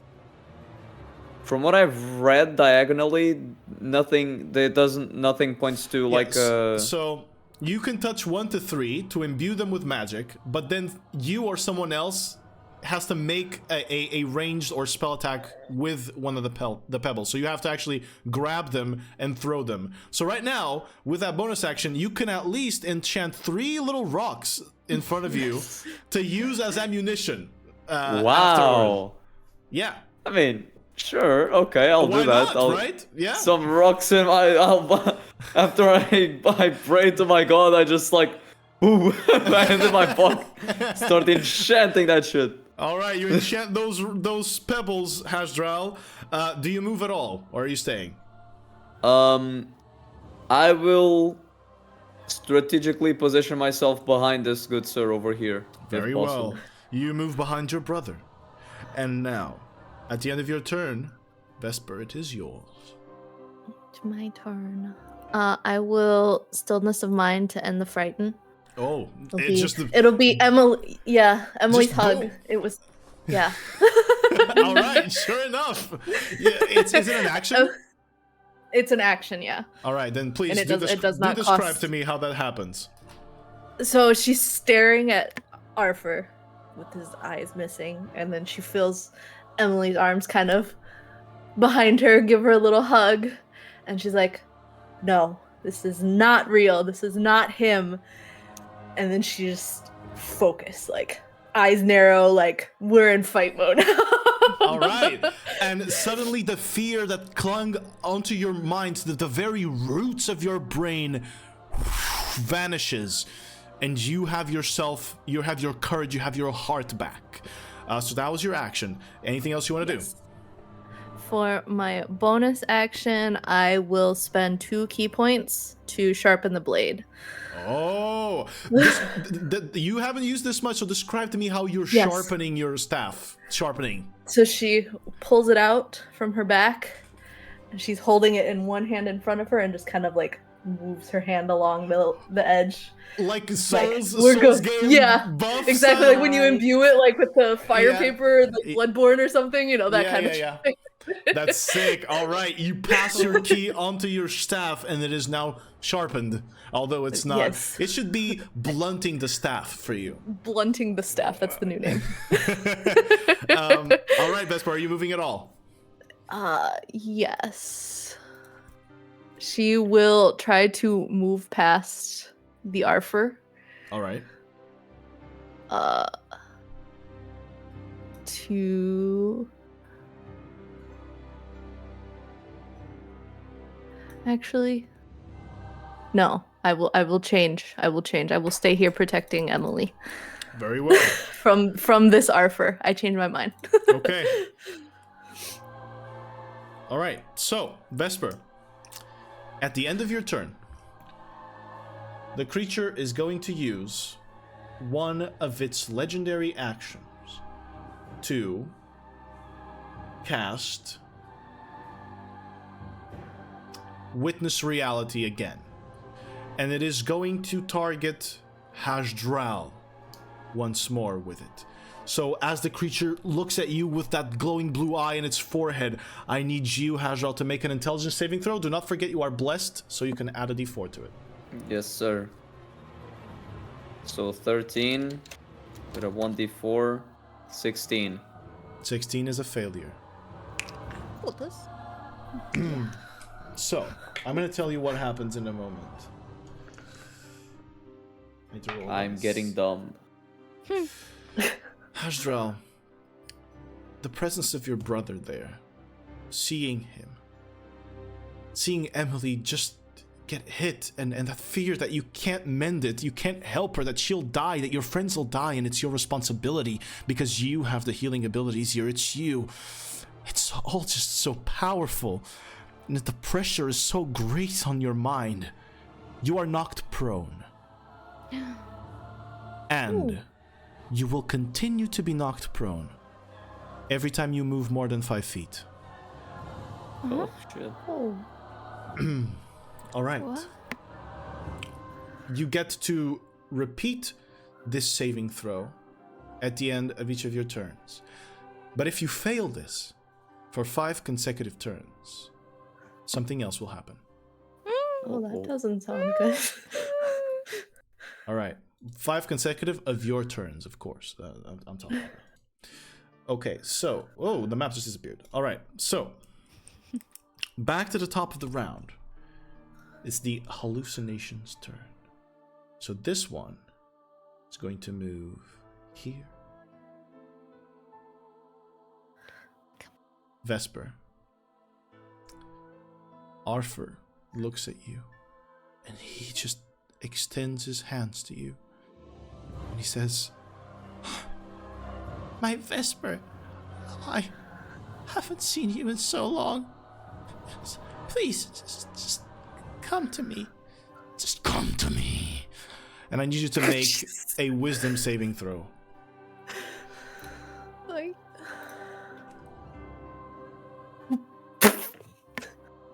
Oof. Was a natural. My rolls are shit today. He used his pull of dread on you. While you are under... You have inspiration and bless. Yeah. Oh, if that's you wanna right. Yeah. use- Yeah. If you want to use it. Yes. So Yes, D10 so and D4. And a D10. Dude, But where's wait my D10? a second. Guys, no, she can't. It's natural 1. It's an automatic failure. Yeah. Oh, okay. Oh, that's right. I just noticed that it was a natural 1. I'm so sorry. I didn't register my Hey, at least you don't waste it. It God was no damn it. idea. True. Yeah. It uses its pull of dread ability on you. While you move away from any of these hallucinations, because they all look like Arthur. While you move away from them, you move at half speed. Remind me again, at the end of your turn, you can repeat the saving throw. All right? So, just for your reminder there. The other one's going to strike twice at Emily, the one that's next to her. I'm so sorry.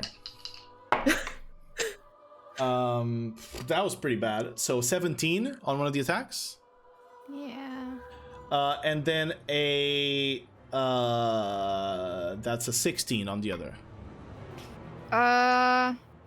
Ties. It Oh. meets it, beats it, so it strikes you. All right, give me a moment. So that on the first one, it's 7 points of psychic damage. Mm-hmm. And on the second one, it's 10 points of psychic damage as your mother slaps you twice across the face. Oh, Bad. You should not behave like this, Emily. It's me. It's your mother. And that's going to be the end of that one. And then the other one is going to punch Haj'Draal in his gut. Twice. You can try.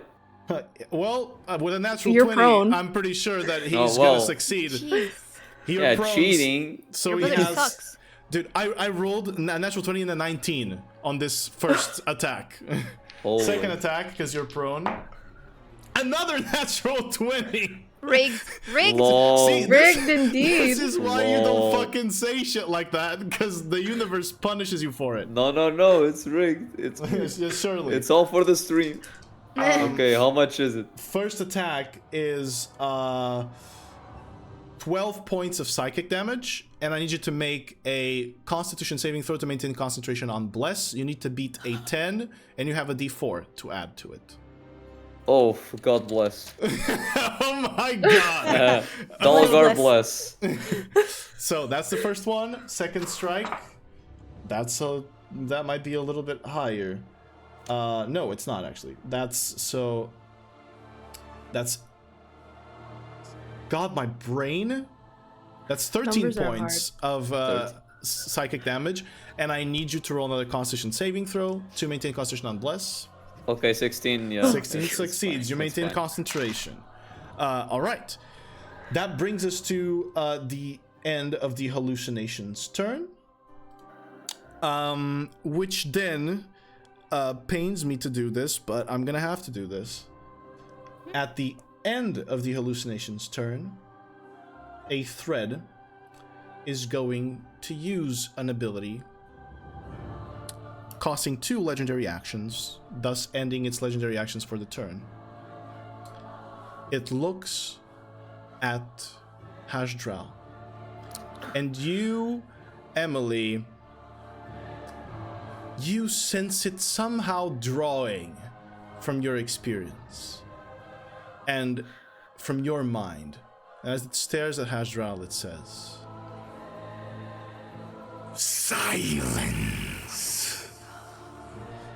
Haj'Draal, bless, breaks concentration instantly. Oh, this. So until you can get it up again, it has broken concentration. Since it's not under much threat right now, it can just do whatever it wants, and that's what it's going to do. That brings us to Emily's turn.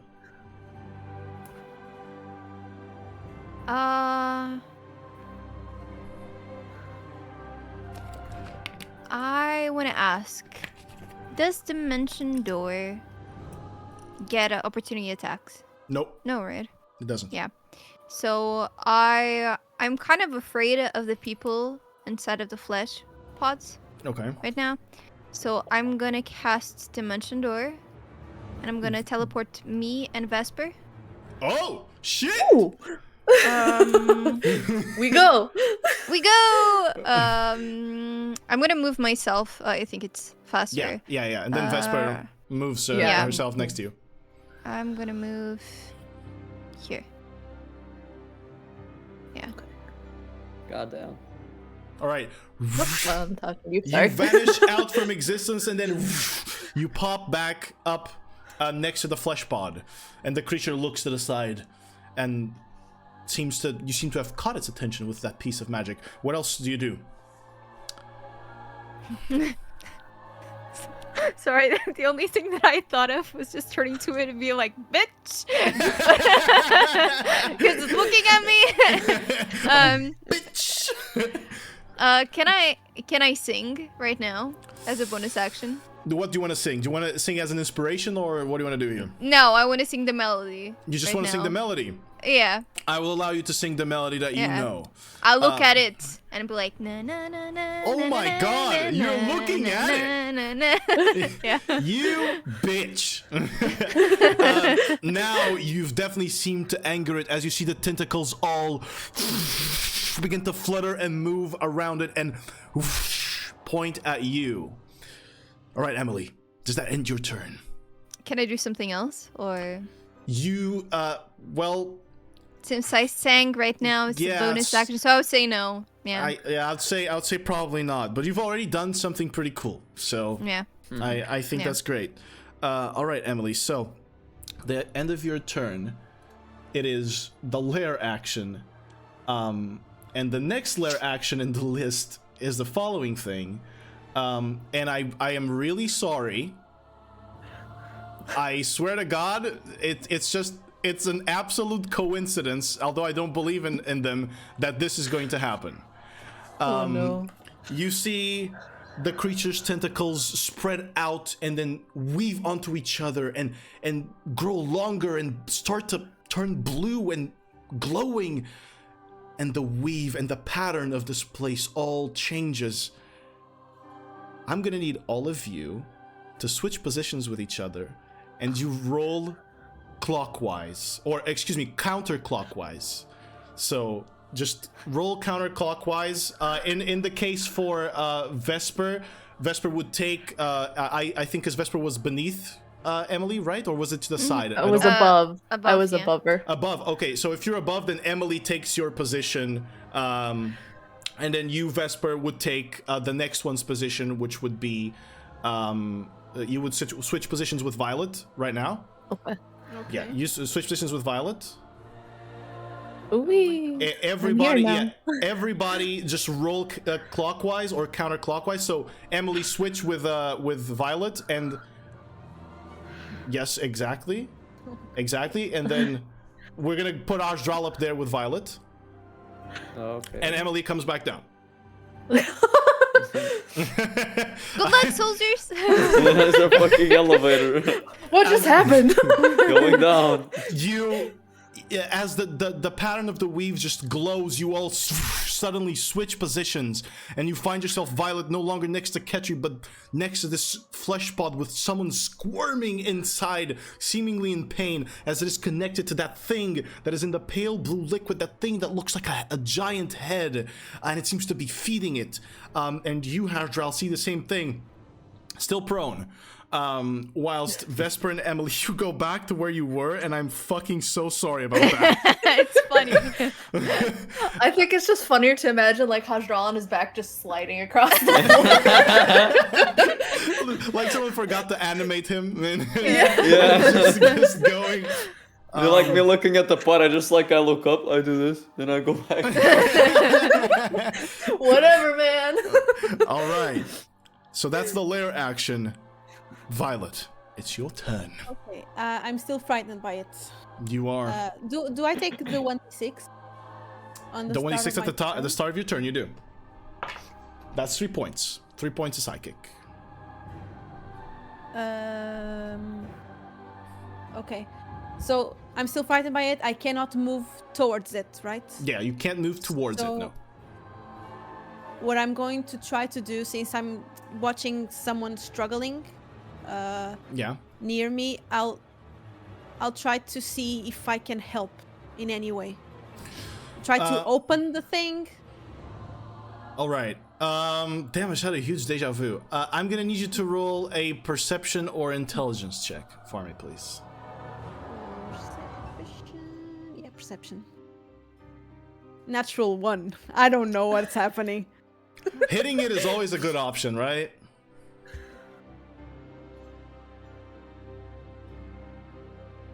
I mean, Violet would do that. I'm sorry, natural 1, I can't say much more than this. I'll try to punch it, to You're gonna open try it, to I punch it. guess. All right, you're gonna attack at disadvantage.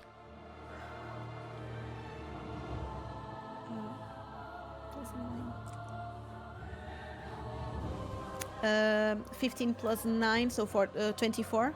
That hits. Go ahead and roll damage. This one's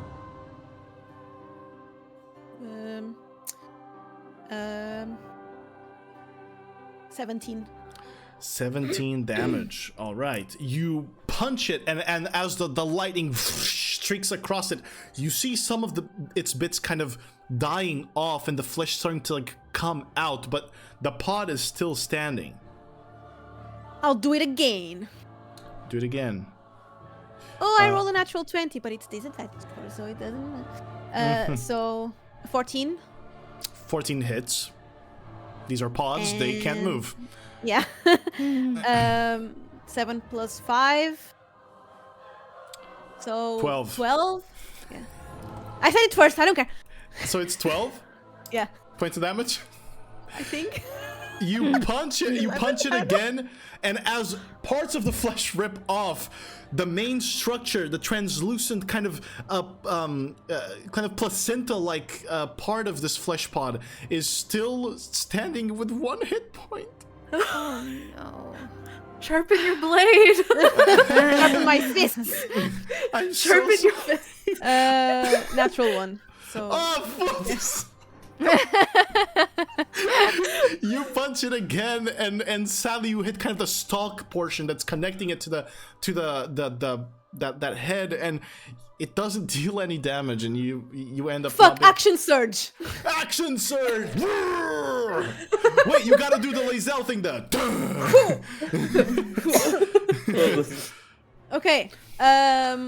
12. 12 hits. Go ahead Yay! and roll damage. I guess Okay. you don't need to, but you can do it. Okay. So 14. 14 points of damage. As you strike it, you put your hand through the placenta and you rip it out, and a person comes sliding down with this strange liquid, naked and afraid. And I like that naked. they're curling next to you, kind of with the skin being slimy and shiny in a way. But you seem to have saved this individual. I'll try to put it like in a position where it's like, I don't know, like comfortable. Comfortable. I think Curl is pretty comfortable. I think. Can I sense it's alive, right? It's alive. He's alive. It's a dude. awake. No. It's not awake. Seems to be in shock. Okay. So, okay. Stay here. Don't move. Okay. It doesn't respond, but okay. Okay. I'll try to go to the one behind me. The one behind you, very well. Hit it twice. Hit it twice. 18. 18 hits. You can just roll the next attack if you want to as well. See if both hit. They both hit. 14 plus 9. Okay. So, you're rolling these at disadvantage, aren't you? Yes. Okay. I am. 13 and 1 at 1 with 1. And the other one is 13 as well. So 14 and 13, right? No, 13. 13, okay. 2 strikes, this time trying to claw at the surface of that translucent part, and you break off the stalks, like the tougher parts of the flesh that are grabbing onto it. You rip them off, but it's still standing with a whopping 4 hit points. I can't use it right now. A combo die. I would say right now it's probably okay. too late to do it. I should have done it before. Happens. Okay. All right, is that the end of your turn? Yes. Now it's a Thread's turn. This creature. Name drop.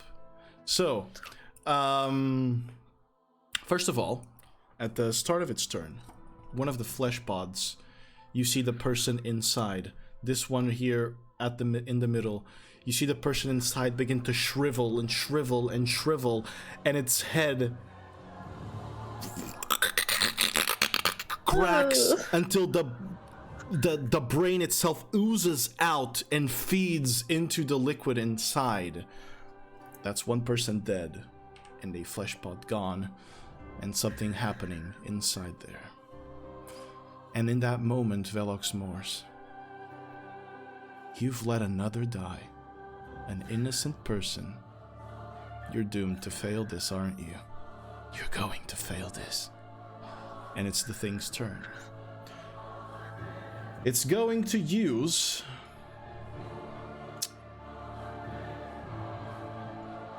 Okay, so you're over there.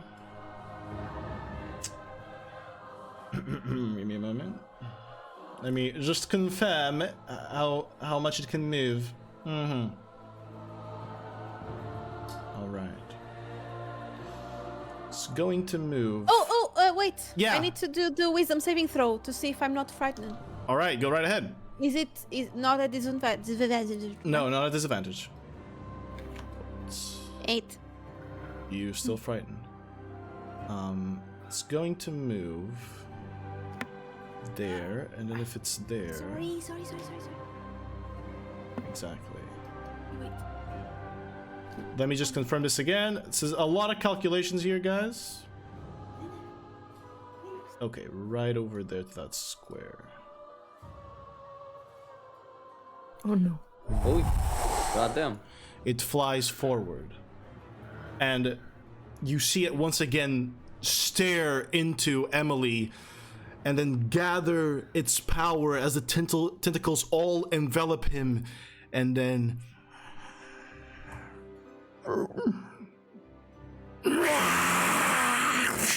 And this burst of nightmare energy as he uses Nightmare Burst spreads out in a 30-foot radius. I need both Vesper and Emily to make an intelligence saving throw for me. You need to beat a whopping 18. That's impossible for me. So impossible. Yeah, that's not gonna happen. No. Oh, 17. It was still very good. Holy shit. 9. Both of you fail. Are you, but you have Inspiration. bardic inspiration. If Oh, that's true. I would have to max roll that d10. How much Well, do it you can want happen. it? How much do you want it? Considering my rolls today. It's all about how much you want it. I'm gonna save it. I save it? don't trust the max roll. All right. So.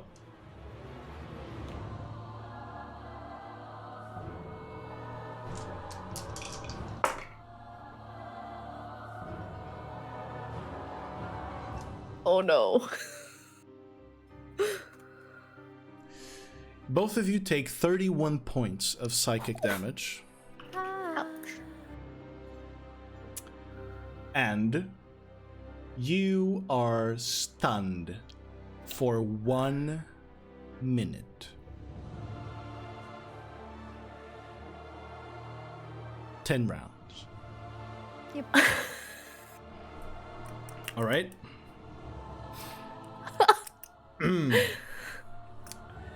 You can repeat your saving throw at the end of each of your turns to see if you shake off the effect. I just want to scare you a little bit, but it's the way most of these things work. So 1 minute, 10 rounds, or until you break free at the end of each of your turns. All right.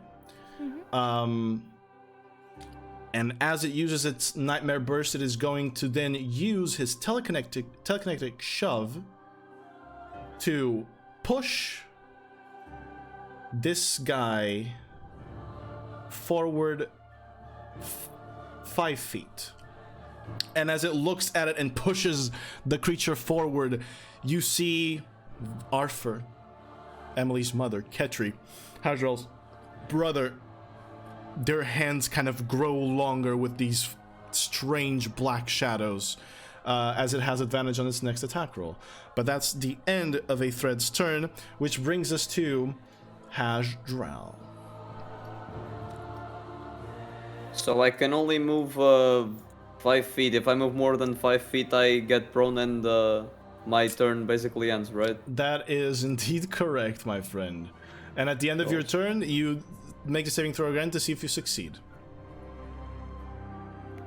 Okay. Well.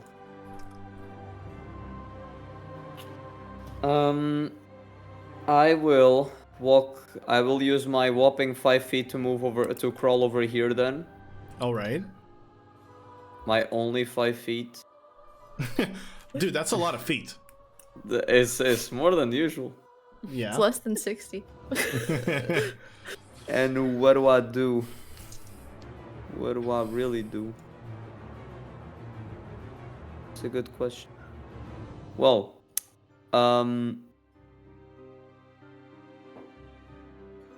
okay. I will cast level 3 guiding bolt Okay. on that mean guy. On the creature at the center. Very well. Yes. Go ahead and roll for your attack, please. Very well done. Also, I want to use my I forgot the name of it, but I converted to lightning damage. To lightning damage. Very well. Exactly. Go ahead and roll your attack for me, please. So that's 20. It's a low 20. roll. That just hits. So go ahead and Oh, tell me the damage. the damage roll is wait, which one? No, the No, to it's hit roll. 14. It's 14. Yeah, 14. 14 misses, sadly. The lightning just moves past it. Shit. As you try to hit it. Sadly, you miss.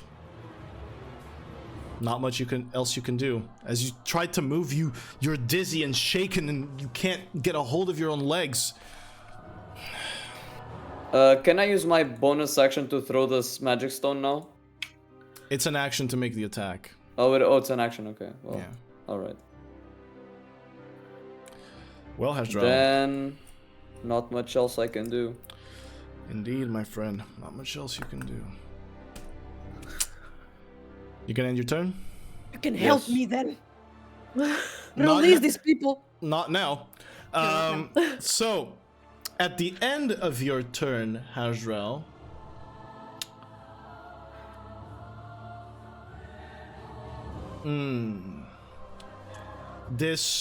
a threat is going to use 2 legendary actions.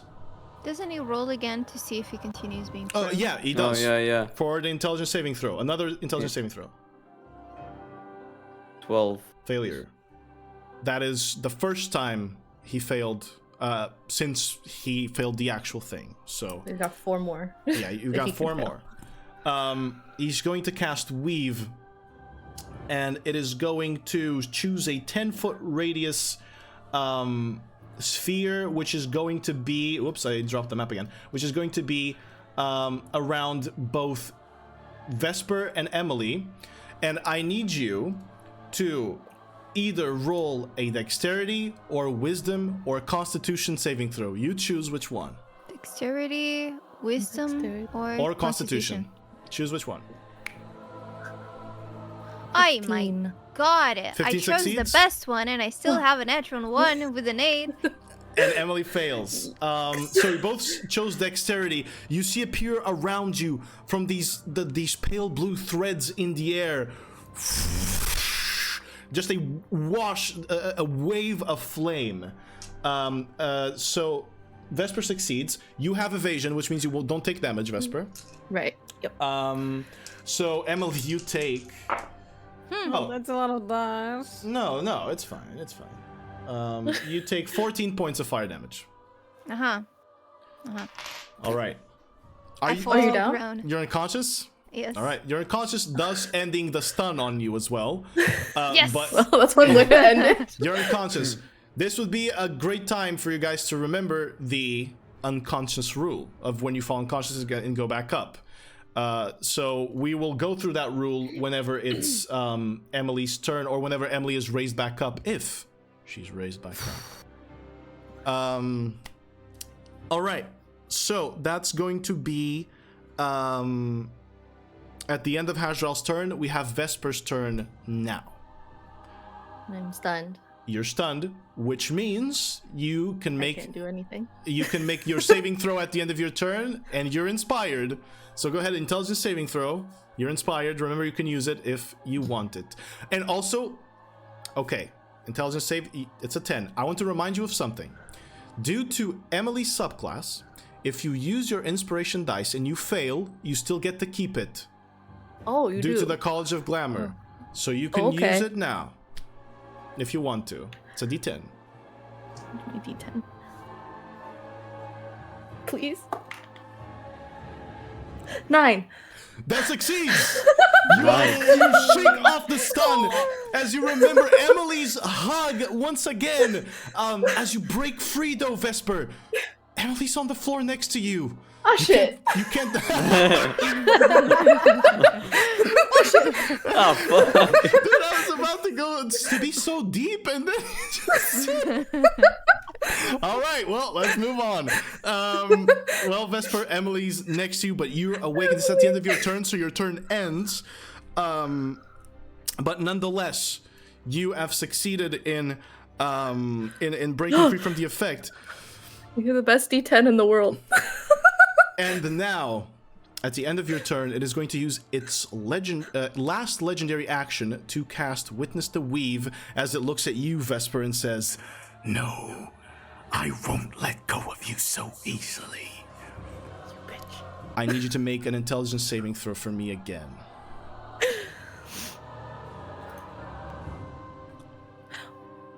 18? You succeed! You just made it! Caralho. He can't get to you.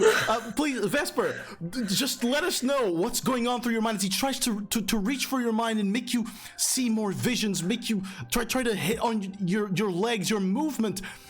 What are you thinking? What makes you pierce through the power of this creature? She remembers Emily on the ground, and she's like, "You will not take anyone else from me." All right. And she's like, "I will stand strong."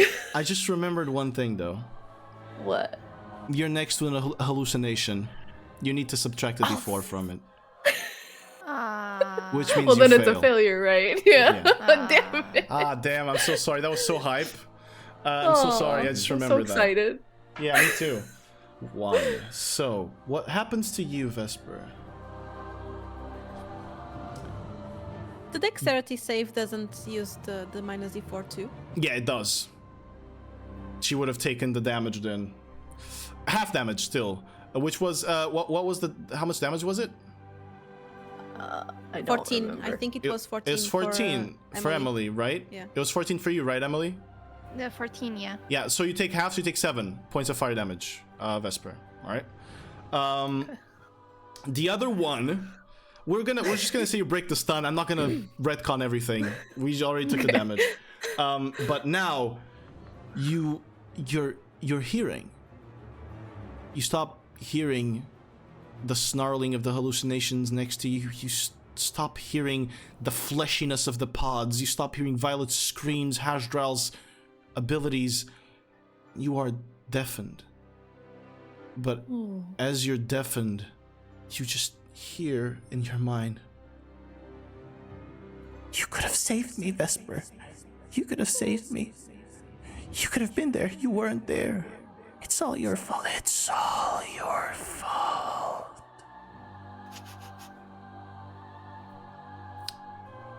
that's going to be its legendary action. And we go back to the top of the round with the hallucinations.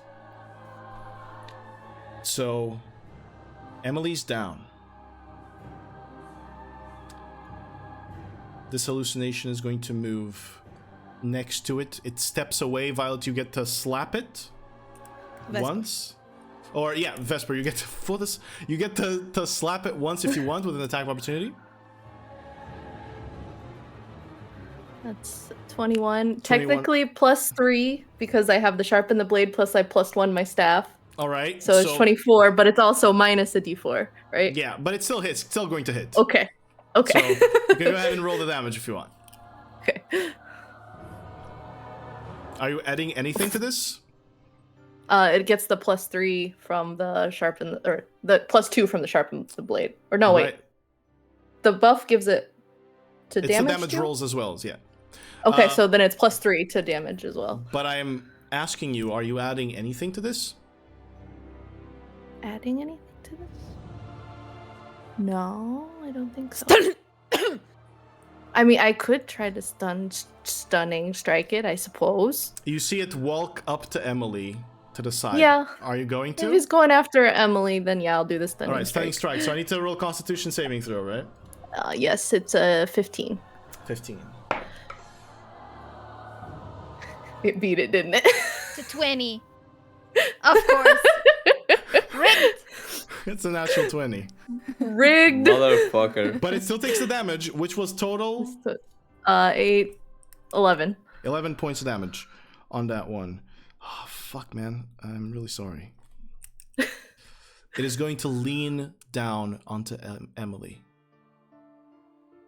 And it is going to begin touching her face. And then match its face with Emily's. Emily. In your subconscious, in your, well, unconsciousness at this moment, the flames of your house, the door opening, and in there, that moment that you've been shielding, it's trying to prey on it, but it hasn't yet. But nonetheless, Emily, you gain your second point of insanity. I'm going cool. All right. So that's going to be that hallucination. The other two are going to move to Vesper and are going to try to strike at her twice. So first one strikes twice. That is a 11 and a 15. Yeah. Both missed. Both miss. You dodge out of the way. Next two strikes. That is 25. Yeah, that one hits. And a 21. They both hit. Jesus. So you're gonna take 6 points of psychic damage from one of them, and then 10 points of psychic damage from the other one. All right, as you see Arthur punch at your gut, but each time looking at you with that face of just how you failed him and how he's just sorry that you weren't there for him. It is confusing. That's the Hallucinations' turn. We come to Emily's turn. Emily, I need you to roll a death saving throw for me. D20, if it's 10 or above, you succeed. 19. 19, you succeed. We like that. You're still holding on. You still see that image. You see the eye looking closer at it, but it can't break inside yet, but it wants to. So, if this continues to happen, Emily, I want you to prepare in your mind how you're going to shield that vision again. Alright? Because even in these moments, you still have the chance to do so. We go into the Lair Action.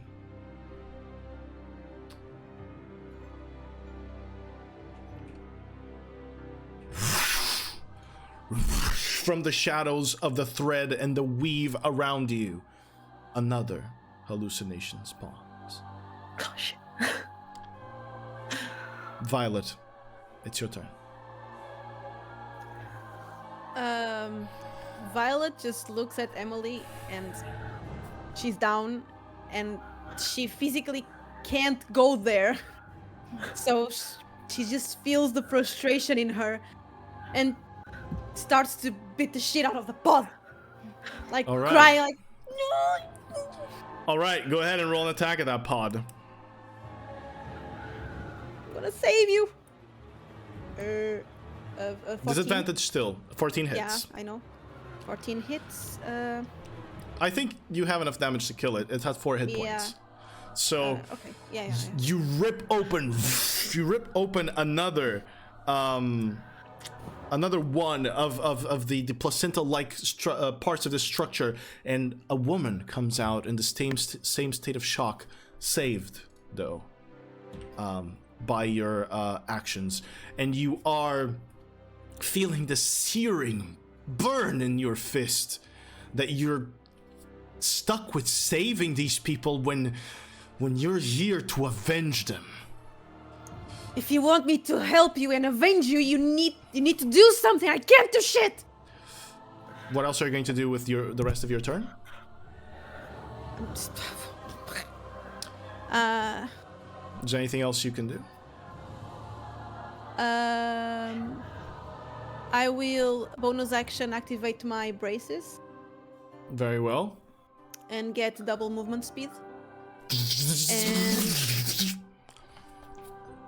since you can't do shit as a god, I'll just help the people that need me. And I'll just going to eat this one. All right. At the end, at the end of your movement, you after saying that, you sense the even more powerful searing burn on your fist of wanting to bring it to that creature. But you have these 2 last strikes. Please go ahead to strike at that pod to see if you can save them. 9 plus 3, 12. 12 hits. I'll give it an impact strike. Impact strike to make it stronger. I lost my d10s. Just scratching your head to get the extra thinking buff. I have no idea where are my d10s. Roll it on. Yeah, you can roll it on No, the. I have a lot of dice. Oh yeah, that's true. Okay, wait. So 9 plus 7. Okay. 16. 17. Plus. So wait, 17 plus 5 plus 8. Okay. With one punch, you go. place your hand inside it and rip it open, and the person inside falls, a child. Aww. All right. You have one more attack. And I still have my movement a little bit. I still have 20 feet. If you have 20 feet, you can reach melee range with the thing. Yep. So you I'm can going. Enough. punch it once again. I'll punch it. 7 plus 9. 7 plus 9 hits. Go ahead and... It's funny how disadvantage means so little at these levels. Yeah, I have plus 9. On attack rolls, this is. Yeah. I will impact strike again. Impact strike again for the big burst of damage. It won't. I rolled shit. 6, 7, 8 plus 5 plus 1. 6 plus 7, 8 plus 5 plus 1. Okay. So that brings it to... Alright. You strike it, and this time you don't manage to hit it in the best place that you could possibly do. So you rip apart part of those like harder muscly flesh parts, and you rip it and you pull it down. Very well, Violet. At the end of your turn, you said that you saw Emily. You saw Emily dead. You talk back to your goddess, saying that she's not doing anything. Tell me, why is it that you want to save Emily? Why is it? Where do you want to run? What is it that you want to do the most right now, Violet? What Violet really wants right now is to knock out that creature. Because she knows that creature is trying to kill Emily. That creature's trying to kill Emily. And it knocked her unconscious, so you want to make it pay, don't you? Yes. Violet. Under your feet, you can go search for a feat, you can add a feat, and you can go search for a feat. And that feat is named Vengeance is Not So Bad. It was what I said in the last episode. As of now, Violet, Swift Vengeance affects your allies as well. So right now, at this moment, looking at that creature, you have advantage on your next strike against it. And you move faster, and you want to avenge Emily. So this saving throw you're about to make, this intelligence saving throw, is at advantage to break free from the fear that is alien to your brain, but that grabs you right now. I'm gonna roll on D&D Beyond. You mean on Foundry? On D&D Beyond, that goes Yeah, to Foundry. that goes to Foundry, yes. Correct. Okay, at advantage. You said intelligence. Intelligence saving throw, you need to beat an 18. Advantage. Let's go. I have +0. I got 19. There's no hallucination next to you. You are broken free from the frighten as you think of Emily, as you think of that moment. Violet, you can't do anything right now, but you know that next turn you can. I can move. Movement. You've moved already. You full movement, I think. Yeah. All right. It's the creature's turn. Wait, you just see my eyes burning. Burning. It's Looking the at the creature's creature. turn. The creature looks back at you. I'll end your goddess and our false freedom. It is going to move. Let me see if it can. It can reach melee range with you and drop its flight.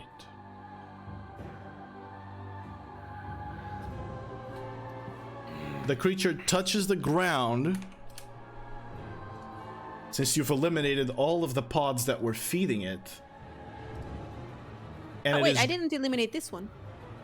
Oh, you didn't? I thought you did. No. You didn't. It's there. I couldn't. Wait. Bam. Control Z works on Foundry. So it's going to Mind Lash you. It's going to Mind Lash you 3 times. Sounds painful. So Mind Lash number 1. That is an 18 to hit. Doesn't. You block the strike as you see one of the tentacles try to wrap around you. Mind Lash number 2.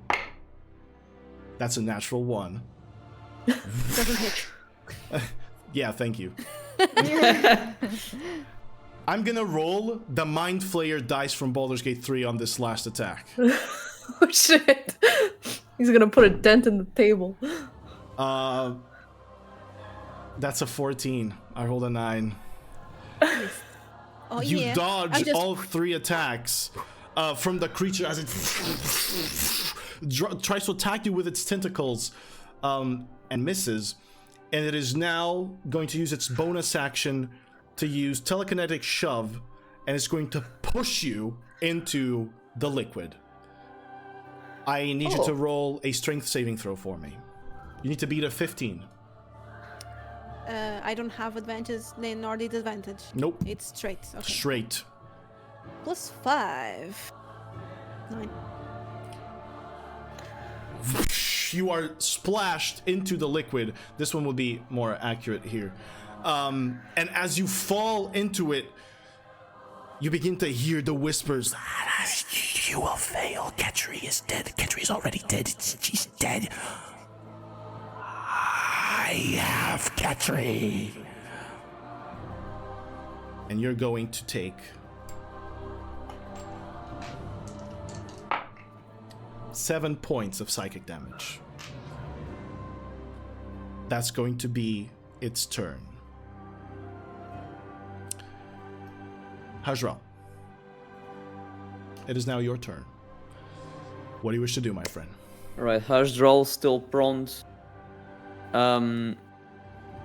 Seeing what just happened to Emily, Haj'Draal will try all of his strength to move forward, unfortunately only being able to crawl his 5 feet. Yeah. And has he conveniently 60 feet. Yeah, holy shit. Let her rip. As he does this last push of his strength to crawl, if only just a little bit closer in Emily's vicinity, he will tightly grasp the ground and he will grab his rock, the rock that Emily made for him. He will hold it and he will start singing a prayer for Dalgar in Dwarvish as he casts heal to give 70 hit points to Emily. Let's go. Jesus. Bring her back. A giant pillar of healing energy exudes out from Haj'Draal. And Haj'Draal, in this moment, you want to save Emily more than anything, don't you? That is your purpose here, isn't it? Your purpose is to save them. Your purpose is to help them. And in that moment, your staff shatters as it becomes clean of all of the shit it had, and onto the ground. A trickle of water that fills the entire room up to your ankle. While you are beneath this water, you all heal 3 hit points at the beginning of your turn. And you are all under the effects of Bless while you are standing on the water of Haj'Draal's prayer for his friend. Emily, with this burst of energy into you, with this prayer, you lose 1 point of insanity, bringing you back to 1. Let's go. I just want to say that D&D Beyond was so shocked with what happened that my own page crashed. I never seen this even happen. A heal beyond the Matrix. All right, Haj'Draal, with the water here, you know that your god is with you. Is there anything else you want to do? Doggar bless. I heal 3 hit points now, or only at the next beginning? turn? At the beginning of your next turn. It's always beginning of turns. Gotcha. You heal 3 hit points. All right, and I wanna do the intelligence saving throw. Now I'm under the effect of bless. I have the 1d4, you are right? the extra d4. Yes. All right. So that's an for this. That's a 19. Never mind. Never mind. Yeah, you need to beat an 18. At that, the creature looks at you. No, not him. And is going to use one of its legendary actions, or 2 of its legendary actions, excuse me, to cast Weave straight onto you. And so, Haj'Draal, I would like you to choose between a Dexterity, a Wisdom, or a Constitution saving throw. Obviously, wisdom. All right, go ahead and roll. 17. 17 beats it. Okay, nice. And as it does, you sense something trying to control your own will, trying to push it down beneath into your stomach, but you manage to shake down or shake off the effect. Very well done. Vesper, it's your turn. Do I get to whack things now? If you want to whack things, you can whack things. What do you want to whack? You are definitely still. I wish to whack. How do I? This one. The one that's on the left. right here. Yeah. Yes. Go I wish right to ahead. whack him with a whack. Whack him with a whack. 13 plus 3 is 16 minus the d4. That is still going to hit, I believe. Yeah, minus 1, so it's a 12. It's 12. going to hit. Go right ahead. Okay.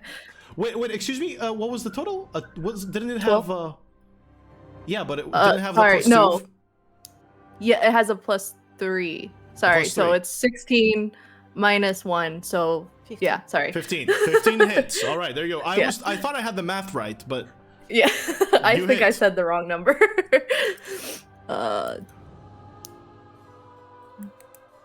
14 14 plus 3 is 17.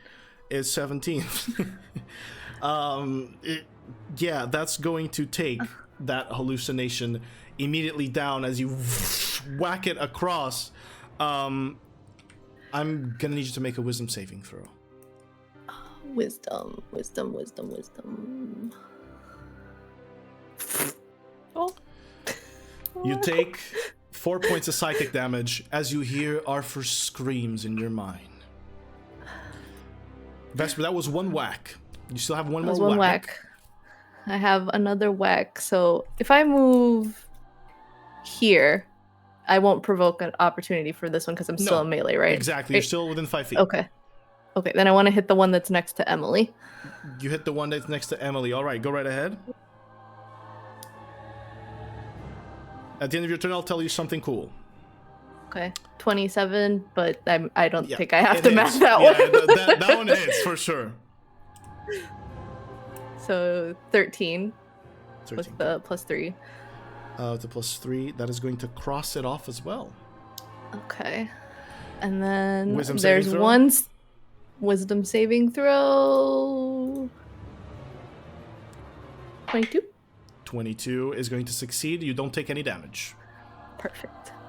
Then we will do the flurry of blows on the last one that's in range.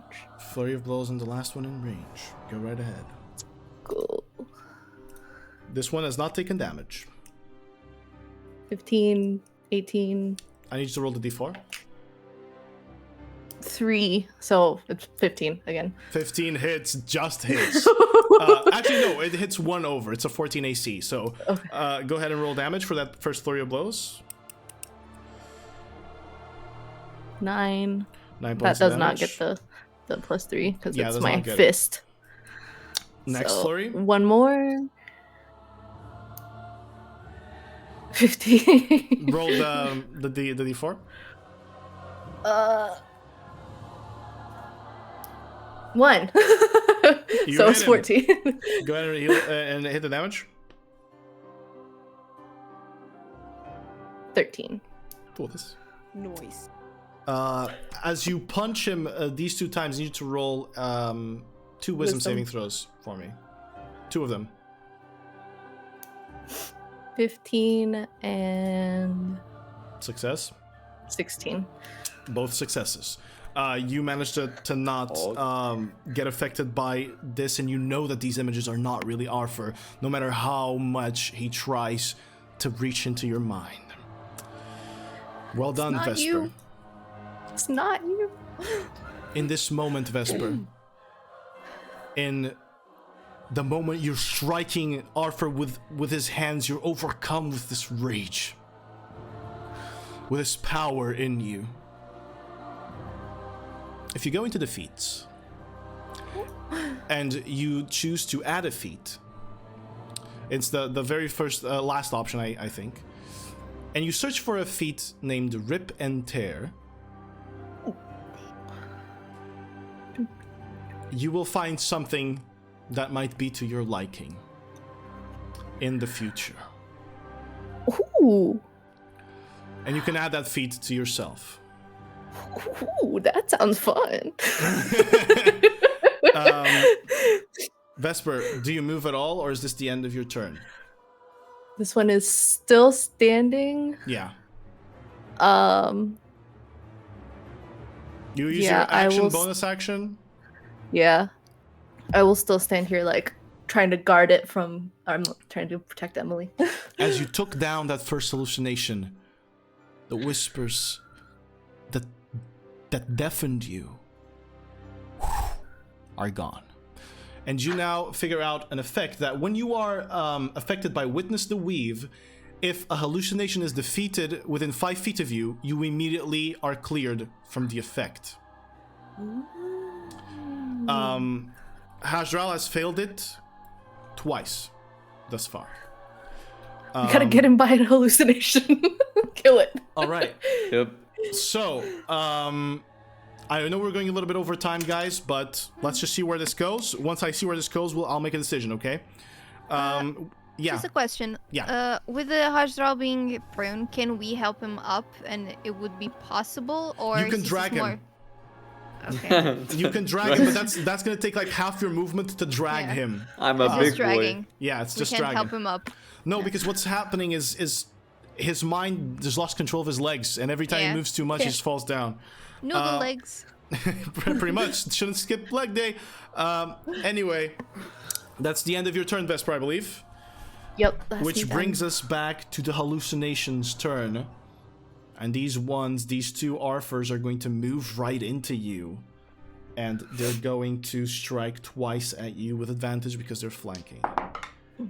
Natural 1 and a 5 on the first 2 rolls for the first attack of one of them. So that both of them They do not fail. hit.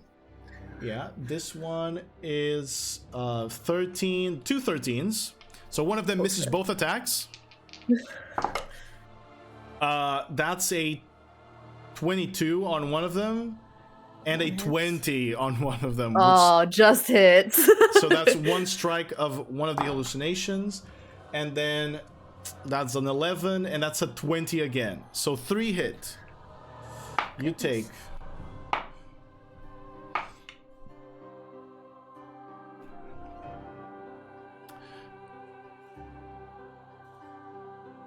24 points of psychic damage. I am wounded. As they slash at you, still begging for your attention, still begging you to save them, to just let them in. All right. Being the hallucination's turns, Emily, it's your turn. You are prone, you need to spend half of your movement to get up, but you are alive and without the debuff because you are healed way over what you need to regain the debuff. Thanks to Haj'Draal's heal. So, what do you do, Emily? So, getting up, is it an action? No. It's just you just spend half your movement. Spend. Yeah, so I'll get up. All right. And I can see the big guy from here, right? You can see him definitely. Range. Oh, kind of far. Let me see how far he is. Yeah, he's pretty far. I'm melee range with the These two. hallucinations, right? Yeah, Yeah. with both of them. Well, my plan is going to change. Let me see what I can do. I'm gonna do dissonant whispers. I'm gonna say 3rd level to the guy on the right. To the guy on the right. All right. So it has to be a wisdom, Wisdom save. Very well. Wisdom save. That is a 14. Fails. What type of damage is this? This is psych damage. Psychic damage. All right. Yeah. And what happens with a failure on Dissonant Whispers? Is there any other extra So effect? yes, he has to use its reaction to move as far as away possible that he can. All right. Very well. So, you notice it take damage, but it doesn't take as much as you thought. It takes your whole will to even push that damage through, but it is resistant. So it's going to take 6 points of damage, which leaves it incredibly low. Is he gonna move? Does it have to be on its turn or on yours? It's a reaction, Immediately. right? Reaction. So Yeah. it's the one on your right, correct? Yes. Yes. So, Vesper, let me read something about attacks of opportunity. Time to whack, I hope. Let me see here if it has to be like it's not. This is not forced movement. It's moving out of your place, not like it's being displaced. So I say you have your attack of opportunity on it. It's really low. If you want to use it. Yeah. Let me go back here. Yes. Yes, queen. 17 plus 3. Minus Minus. 4, but I think it will still hit.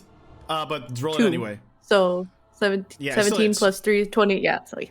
So go ahead and roll damage on it. It's really low. I don't think you would even need to, but 16. you smash it into oblivion. Get out of here. And only one is left. Get out of here. All right. So that's your action, right, Emily? Mm-hmm. What else do you want to do? I'm thinking. So you have a bonus to inspire if you want to. Yeah. I'm gonna use something, but I don't think I can.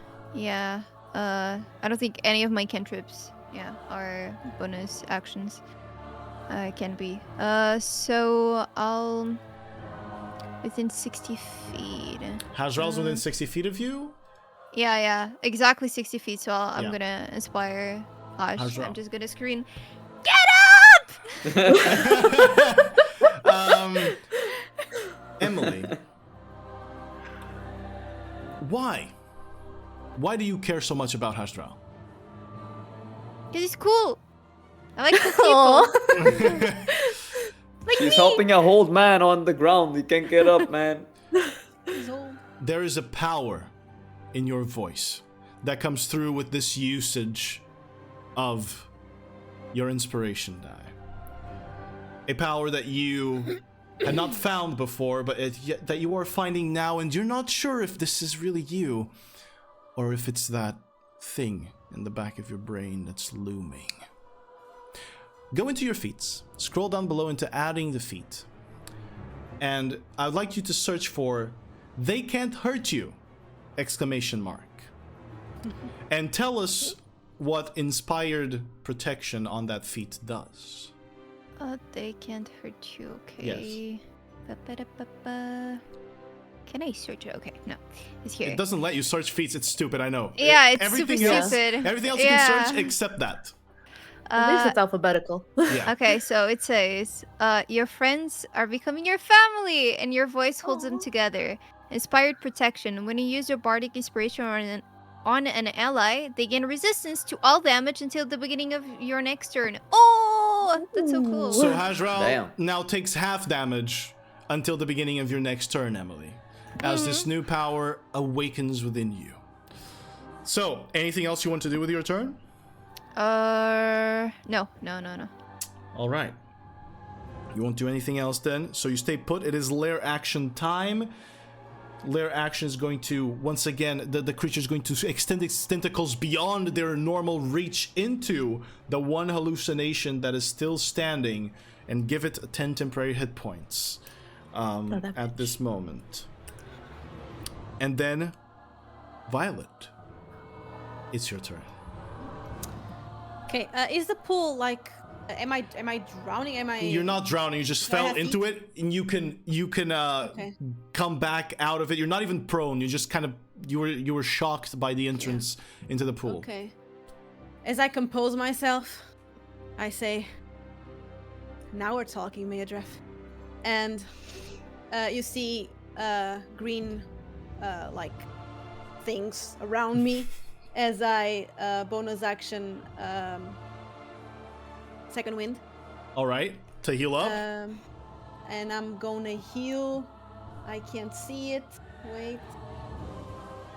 You also healed the 3 HP. Oh, right. As she wasn't in the water when she started her turn, okay. so she didn't. Nah. Okay, someone is getting my 1d10s. It's a 1d10. The Weaver is eating her d10s. I heal 19 points. 19 points. That's huge. Cool. Okay. And I turn to the beast and I say, "We're on." All right. And I'll start punching the shit out of it. Here we go. Is it still at disadvantage? You're not frightened anymore. I am not. Cool.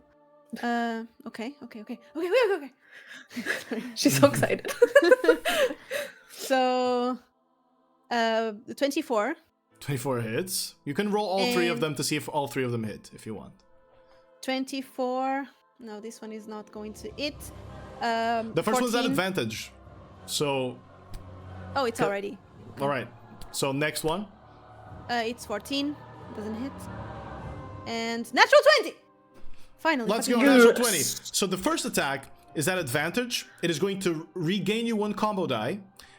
And it is going to deal an extra 1d8 radiant because of your new feat. Vengeance is not so bad. Okay. So, with this one, with the radiant damage as well. Yeah. I am going to try to knock him out. So knockout strike, right? Yes. And he needs to beat DC 17 Constitution. Let's see. Meets it, beats it. 17. For this. Okay. 1d8, 1d10, 1d6. And plus 5. Okay. That's a lot. Okay. 11. 14. 18. Plus 5. First attack. 18 plus 5? Yeah.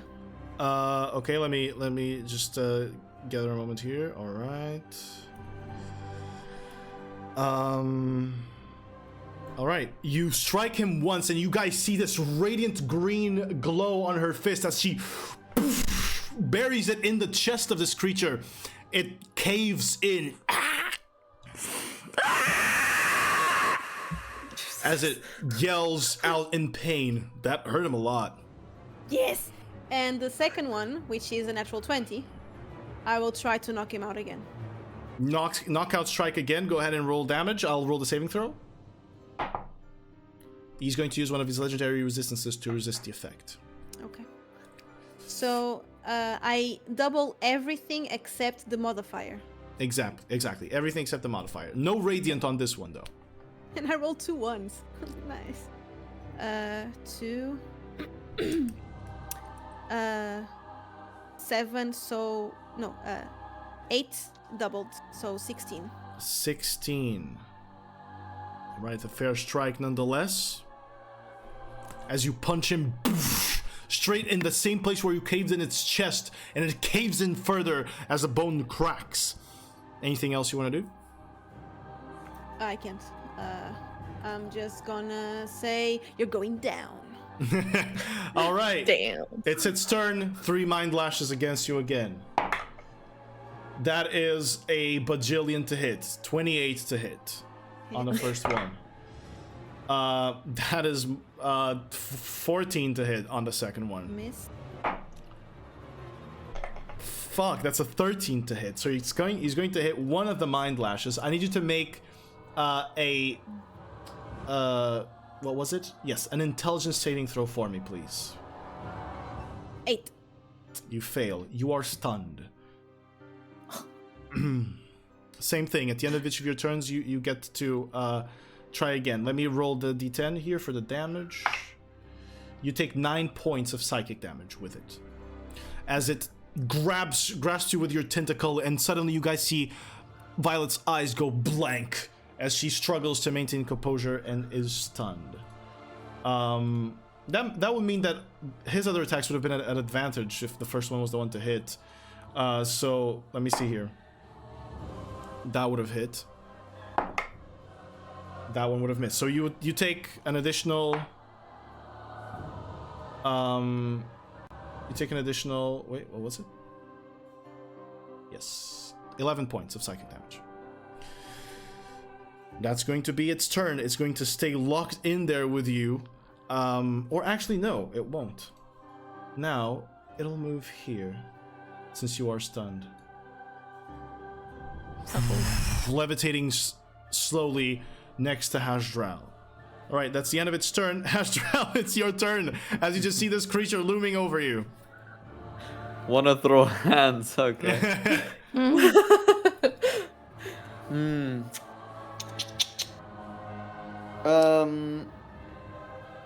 How hurt is Vesper? Vesper. Very. Single Very. digits. Gee, okay. Then, oh yeah, makes sense. I now looked at the things I was writing down. Okay, makes sense. He took Okay, a little beating. So Haj, he'll what will he do?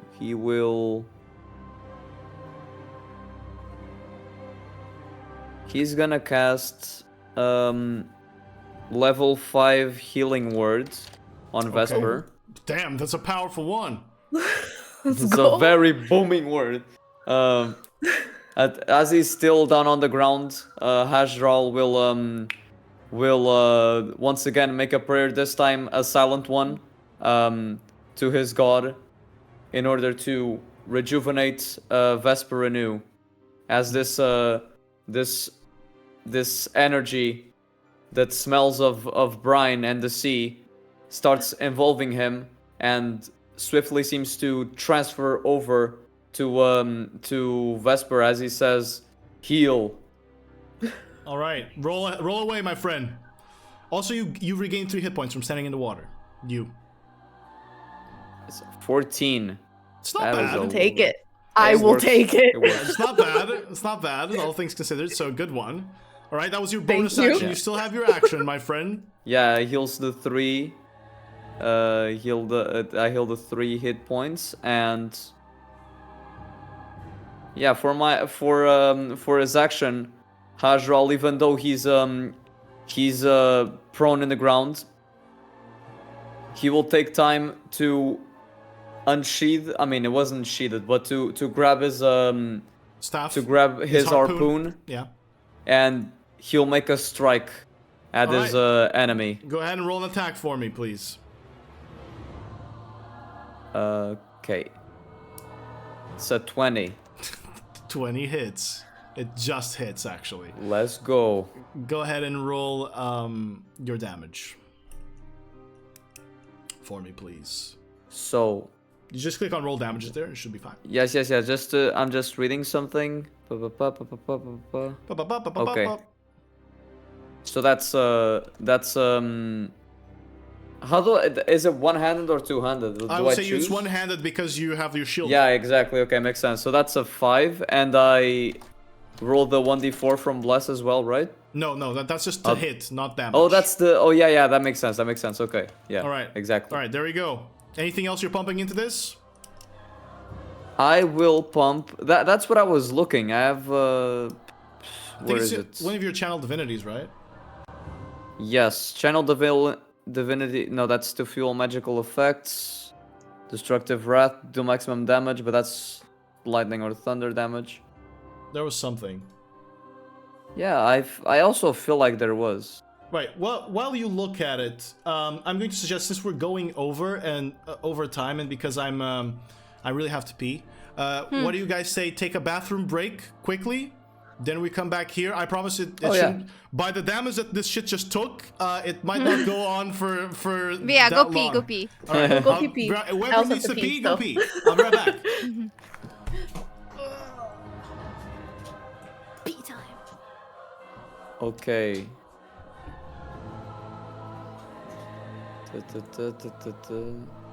No, I think it's only reaction.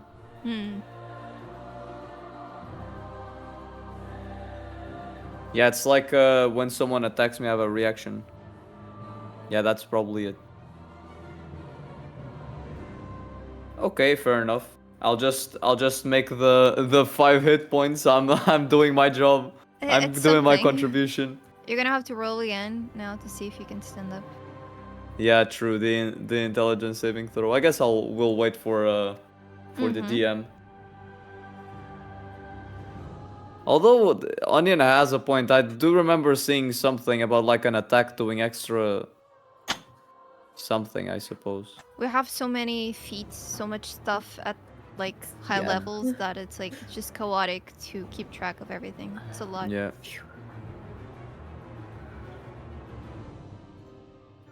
Three D10. I'm starting to wonder if maybe doing a lightning breath wouldn't be better, because this shit, Oh it's yeah. a 3D10, yeah. Didn't even think about that. Rah. Fair enough.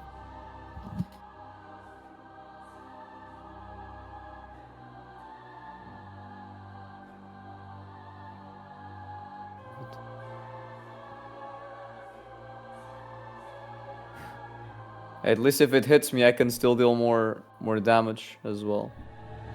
And you're resistant right now. So Yeah, true. I'm back. Whew. Okay, Onion, I don't have Yeah. anything. I only had the only thing I have is for reaction. I think we were mixing it up probably. All right, So all right. I'll just do the regular 5 stab. damage. Now, at the end of your turn, you have an intelligence saving throw to make. Yes. And you are also inspired. And remember that you don't spend the inspiration die even if you fail the check after using it. So go ahead and roll your intelligence saving throw for me with the D4. 20. I don't need it. Yeah, you don't need it. I'm smart now. You shake off the effect, and you see this creature get increasingly frustrated at you and at everyone and at everything, as it senses its power waning and diminishing from the pods not feeding it enough. But it is at the end of Haj'Draal's turn that the final pod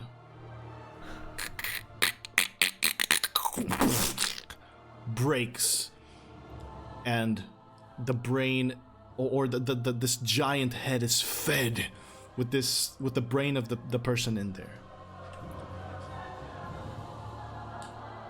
Something happens, but you're not sure what happened.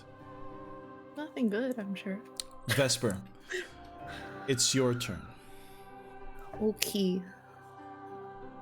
I whack with my stick. You whack hallucination with your stick? Yes. All right, go ahead. 25 plus 20. I don't think I have to math that Yeah, one. that hits. Anything like over, I would say 18, you don't have to math. Okay. 9 plus 3, 9 plus 3. 12. All right. First attack, you Again. whack it. I need you to make a wisdom saving throw for me if you don't Wisdom. mind. Yep. With an extra d4. You're under bless. You 19. succeed. You succeed. Oh, I'm so sorry. I know this is a lot of stuff. Also regain 3 hit points from the healing waters underneath your feet. 3 heal. Yes, lots of things to keep track of. Yeah, I'm so sorry. All right, so you succeed and you continue to hold on to this truth that this Arthur is not real. Go ahead and roll your next attack. It's still standing, but I don't think I have to math yeah, that one either. 39 hits. Go ahead and roll for the attack. Let's see how much damage it deals. 15 plus 3, 18.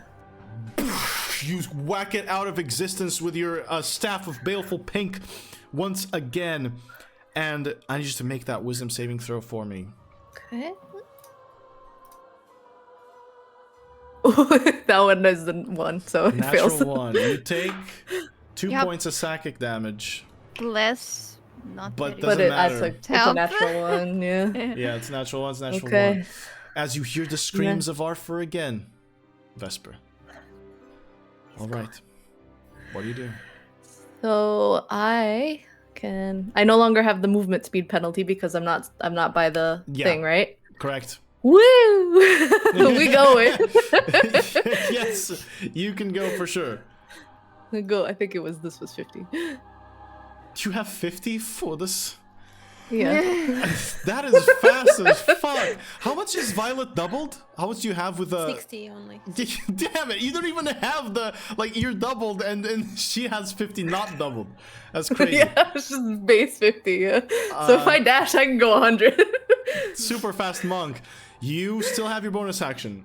Yes, and I will flurry of blows this bitch. And will you replace Flurry of Blows with the 3 key points instead of 1? That's right, I could do that now. What kind of damage does Violet do to? Or does it affect other people? No, it affects other people. It's precisely, indeed, it's for other people. Violet deals bludgeoning, thunder, lightning damage, generally. Do you have a preference? Do you have a preference, Violet? Yeah. Lightning. Lightning? We go. Wait, do you want to explain to her what is happening before Oh, we... sorry, yes. So if I spend 3 key points, I turn Flurry of Blows into Ravaging Strikes. If both of my attacks hit, I can choose a damage type, and then it becomes vulnerable to that damage type. Mm. Oh, then the bludgeoning. Bludgeoning? Yeah. Let's go Alright. for it. We got Go it. ahead. Let's use it. All right, Ravaging gotta go. Strikes is going to make this creature vulnerable to bludgeoning damage. Go right ahead and roll your Flurry of Blows. Okay. The Flurry of Blows is... Oh, damn it. That's a natural 1. Why that one? It Yeah, that's a fails. natural one. All right, but that's just one of them. But Yeah. you have to hit both of them, don't you? Yeah, it's for the thing to affect it, yeah. Oh, Don't you no. have the thing? I know it's a natural one. It's a natural Okay. one. It's a Yeah, it's a natural, natural one. one. I've rolled so many natural ones That today. is- What the hell? I'm That is- cursed. I'm so sorry.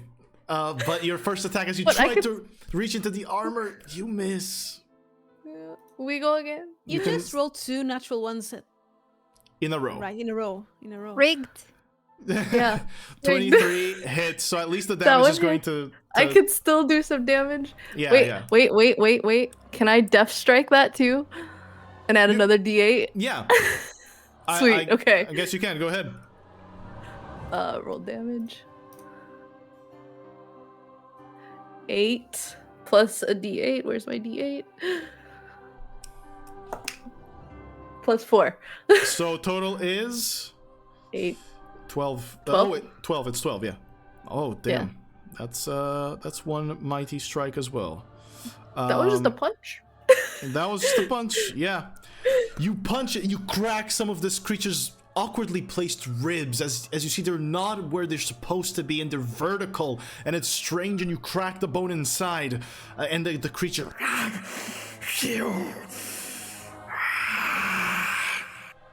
All right, Vesper, that's your turn. Oh wait, would I be flanking it from here or no? No, not from this position. Aw, You'd have dang. to go I'd have to farther be to one up. flank. Yeah, I need one more. I'm so sorry. All right, that's your turn, right? Yep, that's it. The end of your turn, it is going to use one of its legendary actions to witness reality you, Vesper. Okay. So I need you to make an intelligence saving throw. You have a d4 from Bless and inspiration dice from Emily. 16 Plus the d4. Plus 3, 19. You succeed already. Okay. Yes. The creature tries to reach into your mind. You see the eye once again, and this up close as it opens in its face, in its forehead. You see it's made of this blue lightning. An eye that you had never seen or witnessed before. That's going to be the end of its legendary action. Bringing us to hallucinations, there are none. Bringing us to Emily. I'm gonna move. I can move 40. Yeah, because of the buff? Yep. And I'm gonna. I try this at every single big battle. It still hasn't worked, but I keep trying. I point at it. I start shuffling. I start like moving. I'm like, hey, it's your turn. So autos irresistible dance. Let's see if it will dance. Please work. I just want to see this to work. All right. All right, let me take a look at this. Level 6. Okay. I am so sorry. Oh my god. Come on. There is a specific thing here that says creatures that can't be charmed are immune to this spell. Yeah. And such is this creature. Every creature that you make is immune to charm, and all my spells are charm. No, that's not true. And this creature is immune to charm because these are guys of the Weaver, charming and controlling minds' brains. your evil dudes, they're all the Weaver. It's the villain. That's not and true. I have all charms. That's true. That's not true. I just want people to dance for me.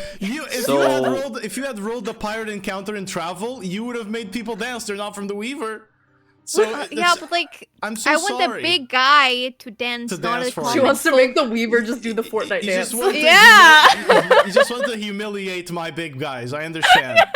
I'm a bard. That's my job. I'm so you're sorry. saying that everyone under the Weaver is an incel. That's what you mean. No, but everyone under the Weaver is immune to charm, so it's not worth it. Exactly, to keep trying. they're incels. They can't get charm. My god.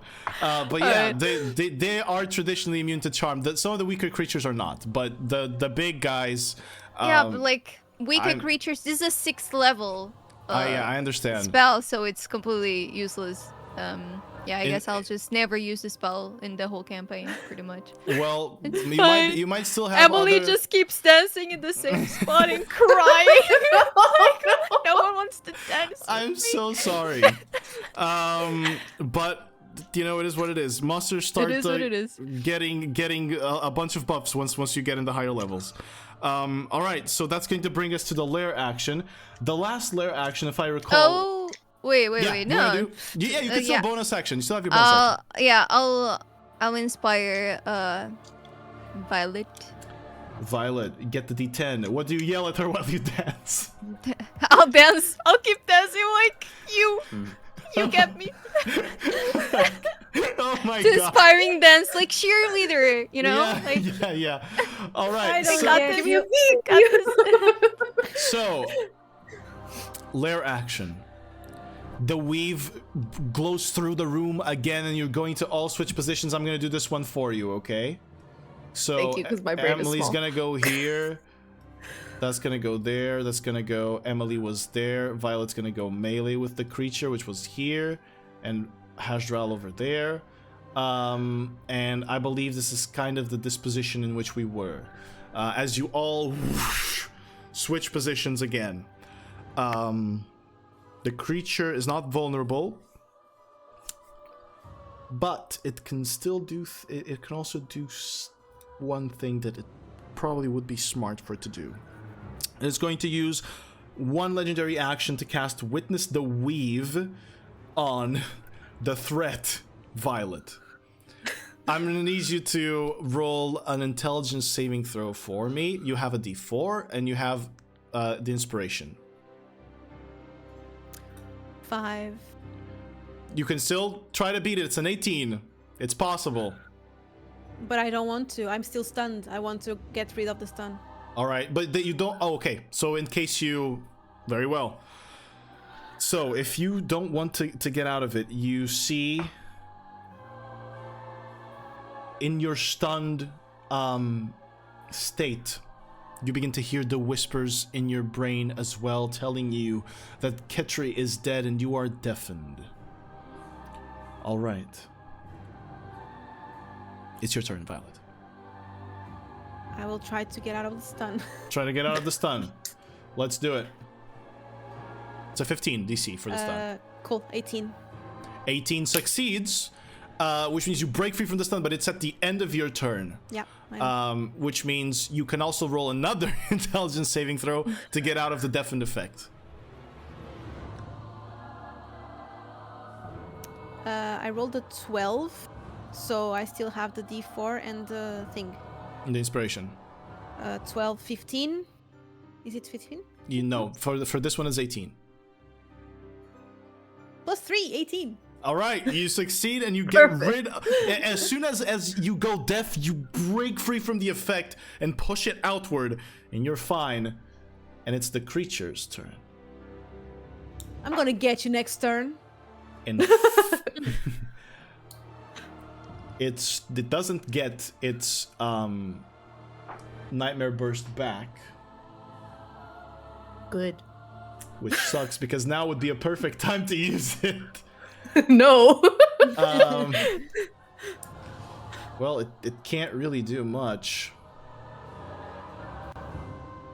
Because you guys all fucking dodged the witness reality right now. Nobody's under its effect, right?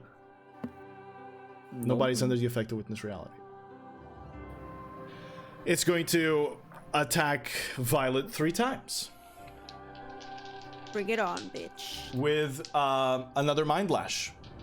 Or actually, no. It's going to attack Violet twice with a Mind Lash and then once on Emily. First Mind Lash is a natural 20. Of course. The second one is a 21. So both of them hit. Both hit. I need you... Violet, you're resistant right now, by the way. You're resistant to damage, yeah. Yeah. Because of the inspiration. I need you to make a intelligence saving throw. 9. You are stunned. Okay. You take oh my god.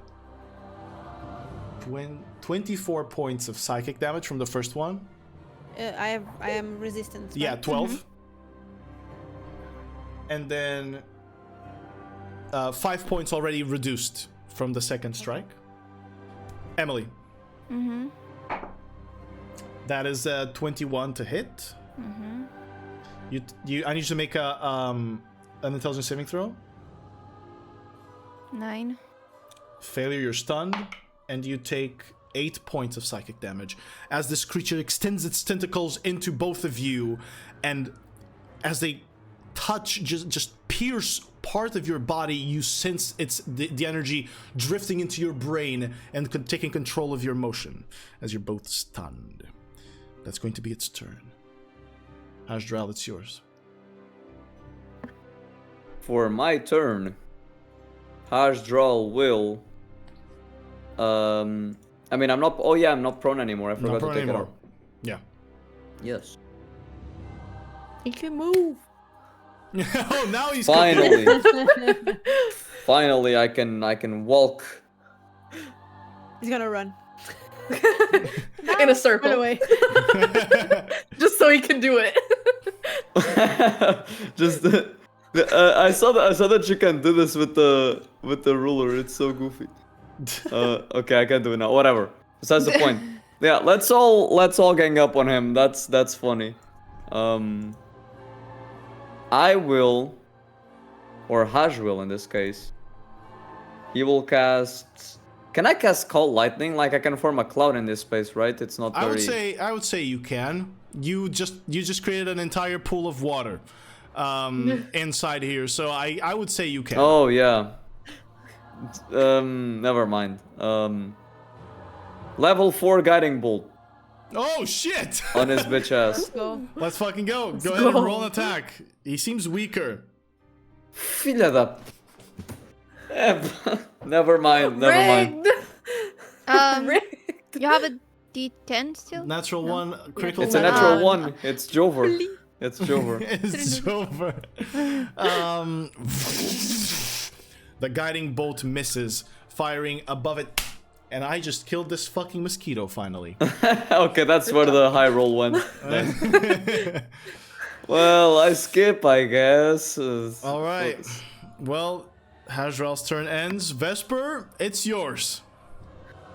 I the shit out of him. will come up here. Okay. So now I'm flanking him. Now you're flanking him. Your attacks are advantage. We unload. Let's go. 14 plus 3. But that's not an advantage. Oh, that's right. I have to roll again. Yeah. Shit, I didn't do the thing. Okay, hold on. That's fine. Better? Better. That hits, yes. Go ahead and roll damage. Oh boy. Here we go. 9 plus 3, 12. 12 points of damage, alright. Again. You adding anything to this attack? Not this one. Not this one. Next attack. Let's go. I think that hits. Yeah, 30 hits. Go ahead and roll the damage. I will also Death Strike this one too. Okay, got it. So it'll be an additional D8 on top of this. So 12 plus, where's my D8?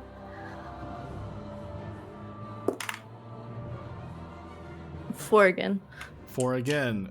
As you whack him twice with the staff, you keep breaking bones, and you see that this creature actually has a very fragile form, that it's not as strong as it first appeared when you've seen it, and now that each hit seems to kind of shatter this weave of reality around it and shows it to be almost frail and small, almost struggling to take form in here.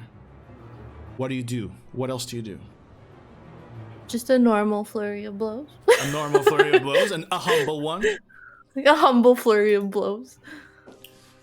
Oh, that's not advantage, but I will roll it again. Okay, just in case the natural 20 pops out. It did not. But the one still hits. So 9. 9. There. And then one more. This one I will roll at advantage. 19. That hits. Okay. Now that he doesn't have anyone under the effect of witness reality, he seems to be weaker. 6. 6 points of damage. That's still pretty good. As you punch into him, or punch and kick into him as you're holding your staff with the other hand, you are bruising its pale skin in its face and on the tentacles more and more, and this kind of strange blue blood begins to ooze out and begins to swell in those regions. That is the end of your turn, I believe, Vesper, right? Yes. Now it's Emily's turn. You are stunned. Mm-hmm. I need you to roll the intelligence saving throw. You need to beat a 15 on this one. Oh, I didn't Before- heal by 3 11. points. Yeah. Right? Yeah, you didn't heal. Yeah, go ahead and heal. Sorry. Before you Oh, succeed! Yeah. You are free from the stun. All right, Emily's free, but it's the end of your turn, and now it's the Lair action. Oh, and I heal also 3 points. right? Yes, you also heal 3 points. And Right. as it's the end, give me 1 second. I need to find it. Could I have healed the 3 points Yeah. when I started in Yeah. You also healed. And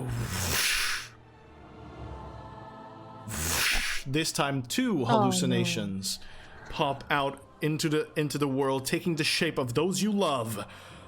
But that's the Lair action. Now it's Violet's turn. Let's go, stun. I rolled a 2. A 2, unfortunately not enough to get rid of the stun. And it's the creature's turn. Let's see if it doesn't get back its ability. Seeing that both of you are stunned, it is going to strike Vesper first with 1 attack, and then is going to throw 2 attacks at Haj'Draal. That sucks. That is an 11, so that's going to miss. And now two psychic beams at- Can my reactions be made for attacks that miss as well, or do they have to hit? I think they have to hit me, right? I'm not sure, but let's see if they hit you. Yeah, I'm gonna go check. So this first one is a 25, and the second one is a 21. So both of them hit. If you want to use your reaction, you can. Mine is 19, so they both hit. Yeah, I'll use my reaction on them, which is still looking for it. It's the name Wrath of the Storm. There you go. There you go. When a creature within 5 feet that you can see hits you with an attack, that's 5 feet. So Oh, so this is range. It says range attacked. yeah, range attack. Well, fuck me then. I just take it. You take 27 points of psychic damage as it shoots two psychic beams from its head up at you. Is this accounting with the resistances? You are no longer resistant because it was Oh, I already don't- okay. it was already Emily's turn. So you're not Oh, okay, resistant. okay. Gotcha. That's going to be its turn. It It's doesn't now roll for the stuns. Is not the mind lash. No. This is a psychic beam. So now it is your turn, Haj'Draal. It is very wounded. Fuck it. Oh my god. Guiding bolt. It's gonna miss again. I hate it. No, I here. believe. Come on. Believe in the dice. One of Well, them if has you to guys hit. believe. If you got, I I mean, mean, they've been screwing me over too, so it's okay. No, but you still believe. It's the point of this whole fight. I was Believe in your thinking of Ice Storm, but that would probably also hit you with collateral. So whatever. Yeah, it would. Yeah. So, Curse the water. Guiding bolt level 4. Let's go. There it is. Big one. 18 hope is the so. DC. 28. Yeah. For 22 points of damage and advantage. Smite it down. All right. Which will be lightning damage, which Okay. I want to use my thing to be max damage, my feature, Oh shit. which is 7 um, times 6. what was it? Wrath of the Storm. No. What? I know which one you're talking about. So this Yeah, is yeah. This is a total of 42. 42 lightning exactly. damage. Haj'Draal, it's still standing, but it took a giant hit. I need you to please just tell me what you call upon for this guiding bolt. So Haj'Draal casts starts casting guiding bolt, singing a little prayer, saying, "Dogar, smite down my enemies." His hand is filled with this divine light, which, as he closes it, transforms into lightning, starts crackling, and his eyes begin to glow with this lightning sheen as he throws the guiding bolt that seems to just lock onto the target. Does this like even curves in a way Damn. that it locks onto him. Very well. And as it shatters this creature, and as it is brought below a certain number of hit points, you see its tentacles stretch out into the ceiling and then begin to kind of wilt and become limp.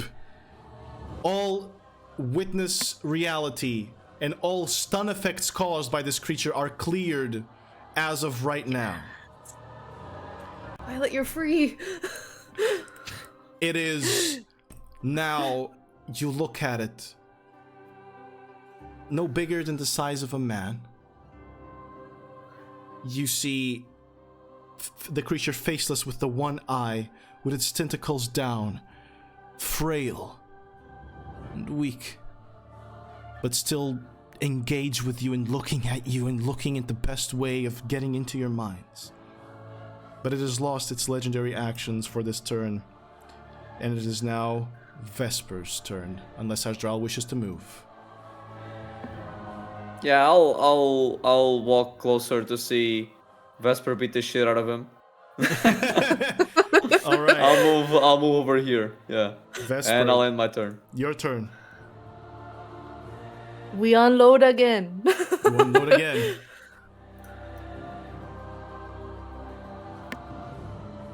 That 25. hits. That hits. Head and roll damage for me. 14 plus 3, 17. Very well. One more. One more. 31, I think that is. Natural That's a 20. natural 20. Oh, that was it was hidden behind the thing. Nice. Holy shit. Go ahead and roll damage for me. Click on the roll damages there as a C. I rolled a 2, so that's doubled. That's 4 plus 7. Math. My brain is not working. 11 plus 3. Okay. 11 plus So- 3. Yeah. 14. You strike it and it's at death's door. Flurry of blows, baby. Go ahead Last and roll one. It was my last key point. Let's go and roll it.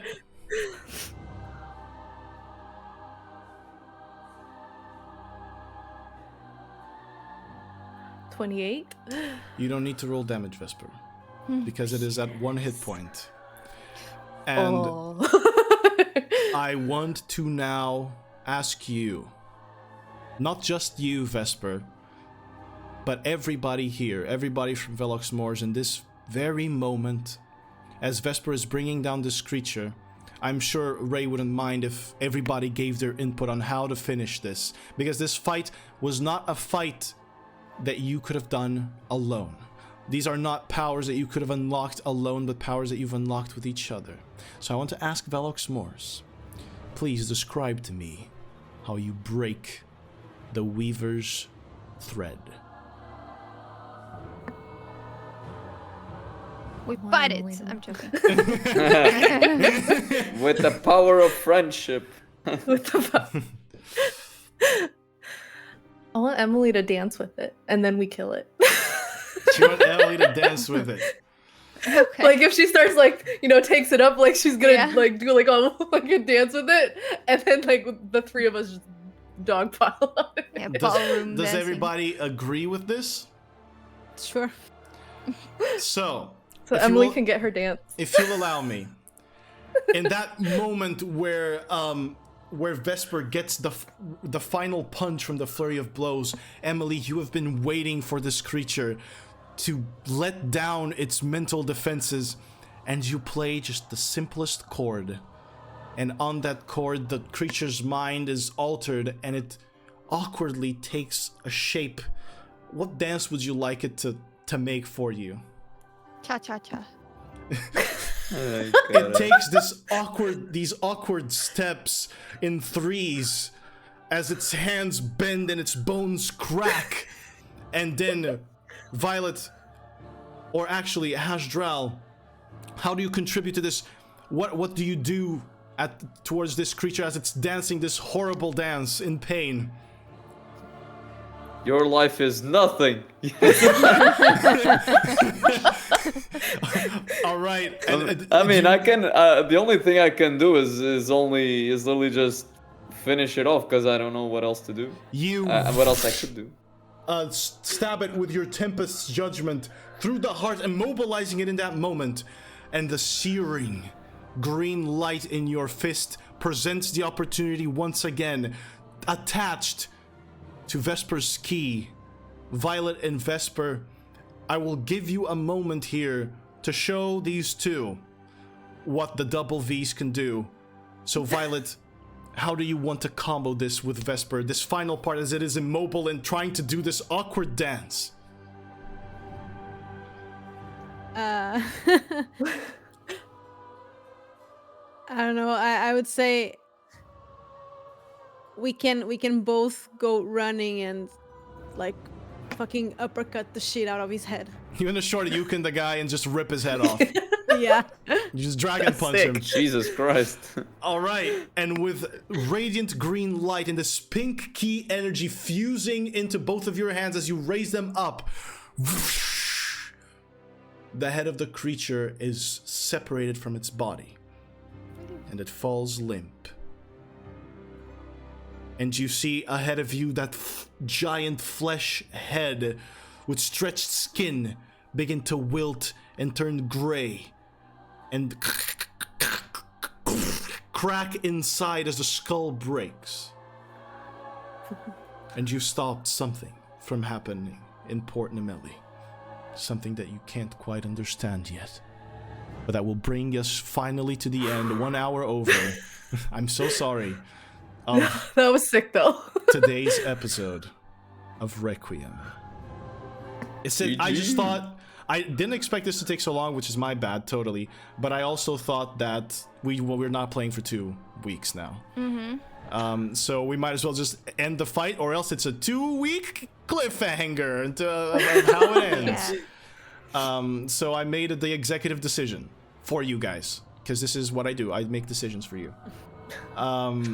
But you have defeated this thread and beat your first battle against a true servant or a true part of the Weaver. Congratulations, Velox Mors. Well done. Violet is just like with one hand on her waist.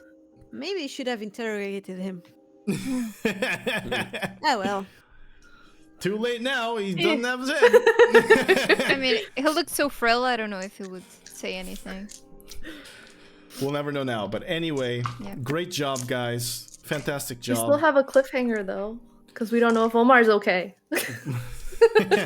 Yeah, we're about to find out that. It would not be okay if he had come with us. Yeah, no, he would have been giga dead. Yeah, no way. That was a good decision. See, after all, you guys actually made the good decision. Even my camera's sliding. There you go. I'm back.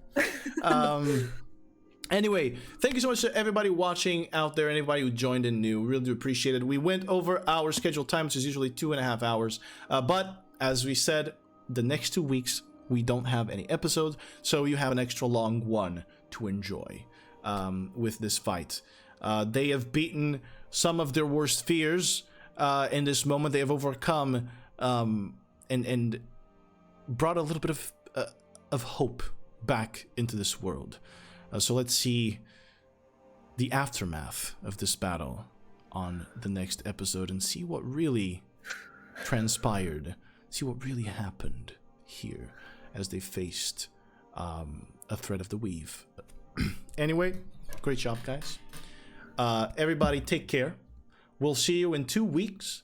Don't forget to stay hydrated. And I like to say that because water is important, even when it's cold out there. And play tons of video games. Tekken 8, great game. Sparkling water. Yep, that's probably not as good, but still good. Bye, guys. Bye. See you guys. Bye bye. Maybe.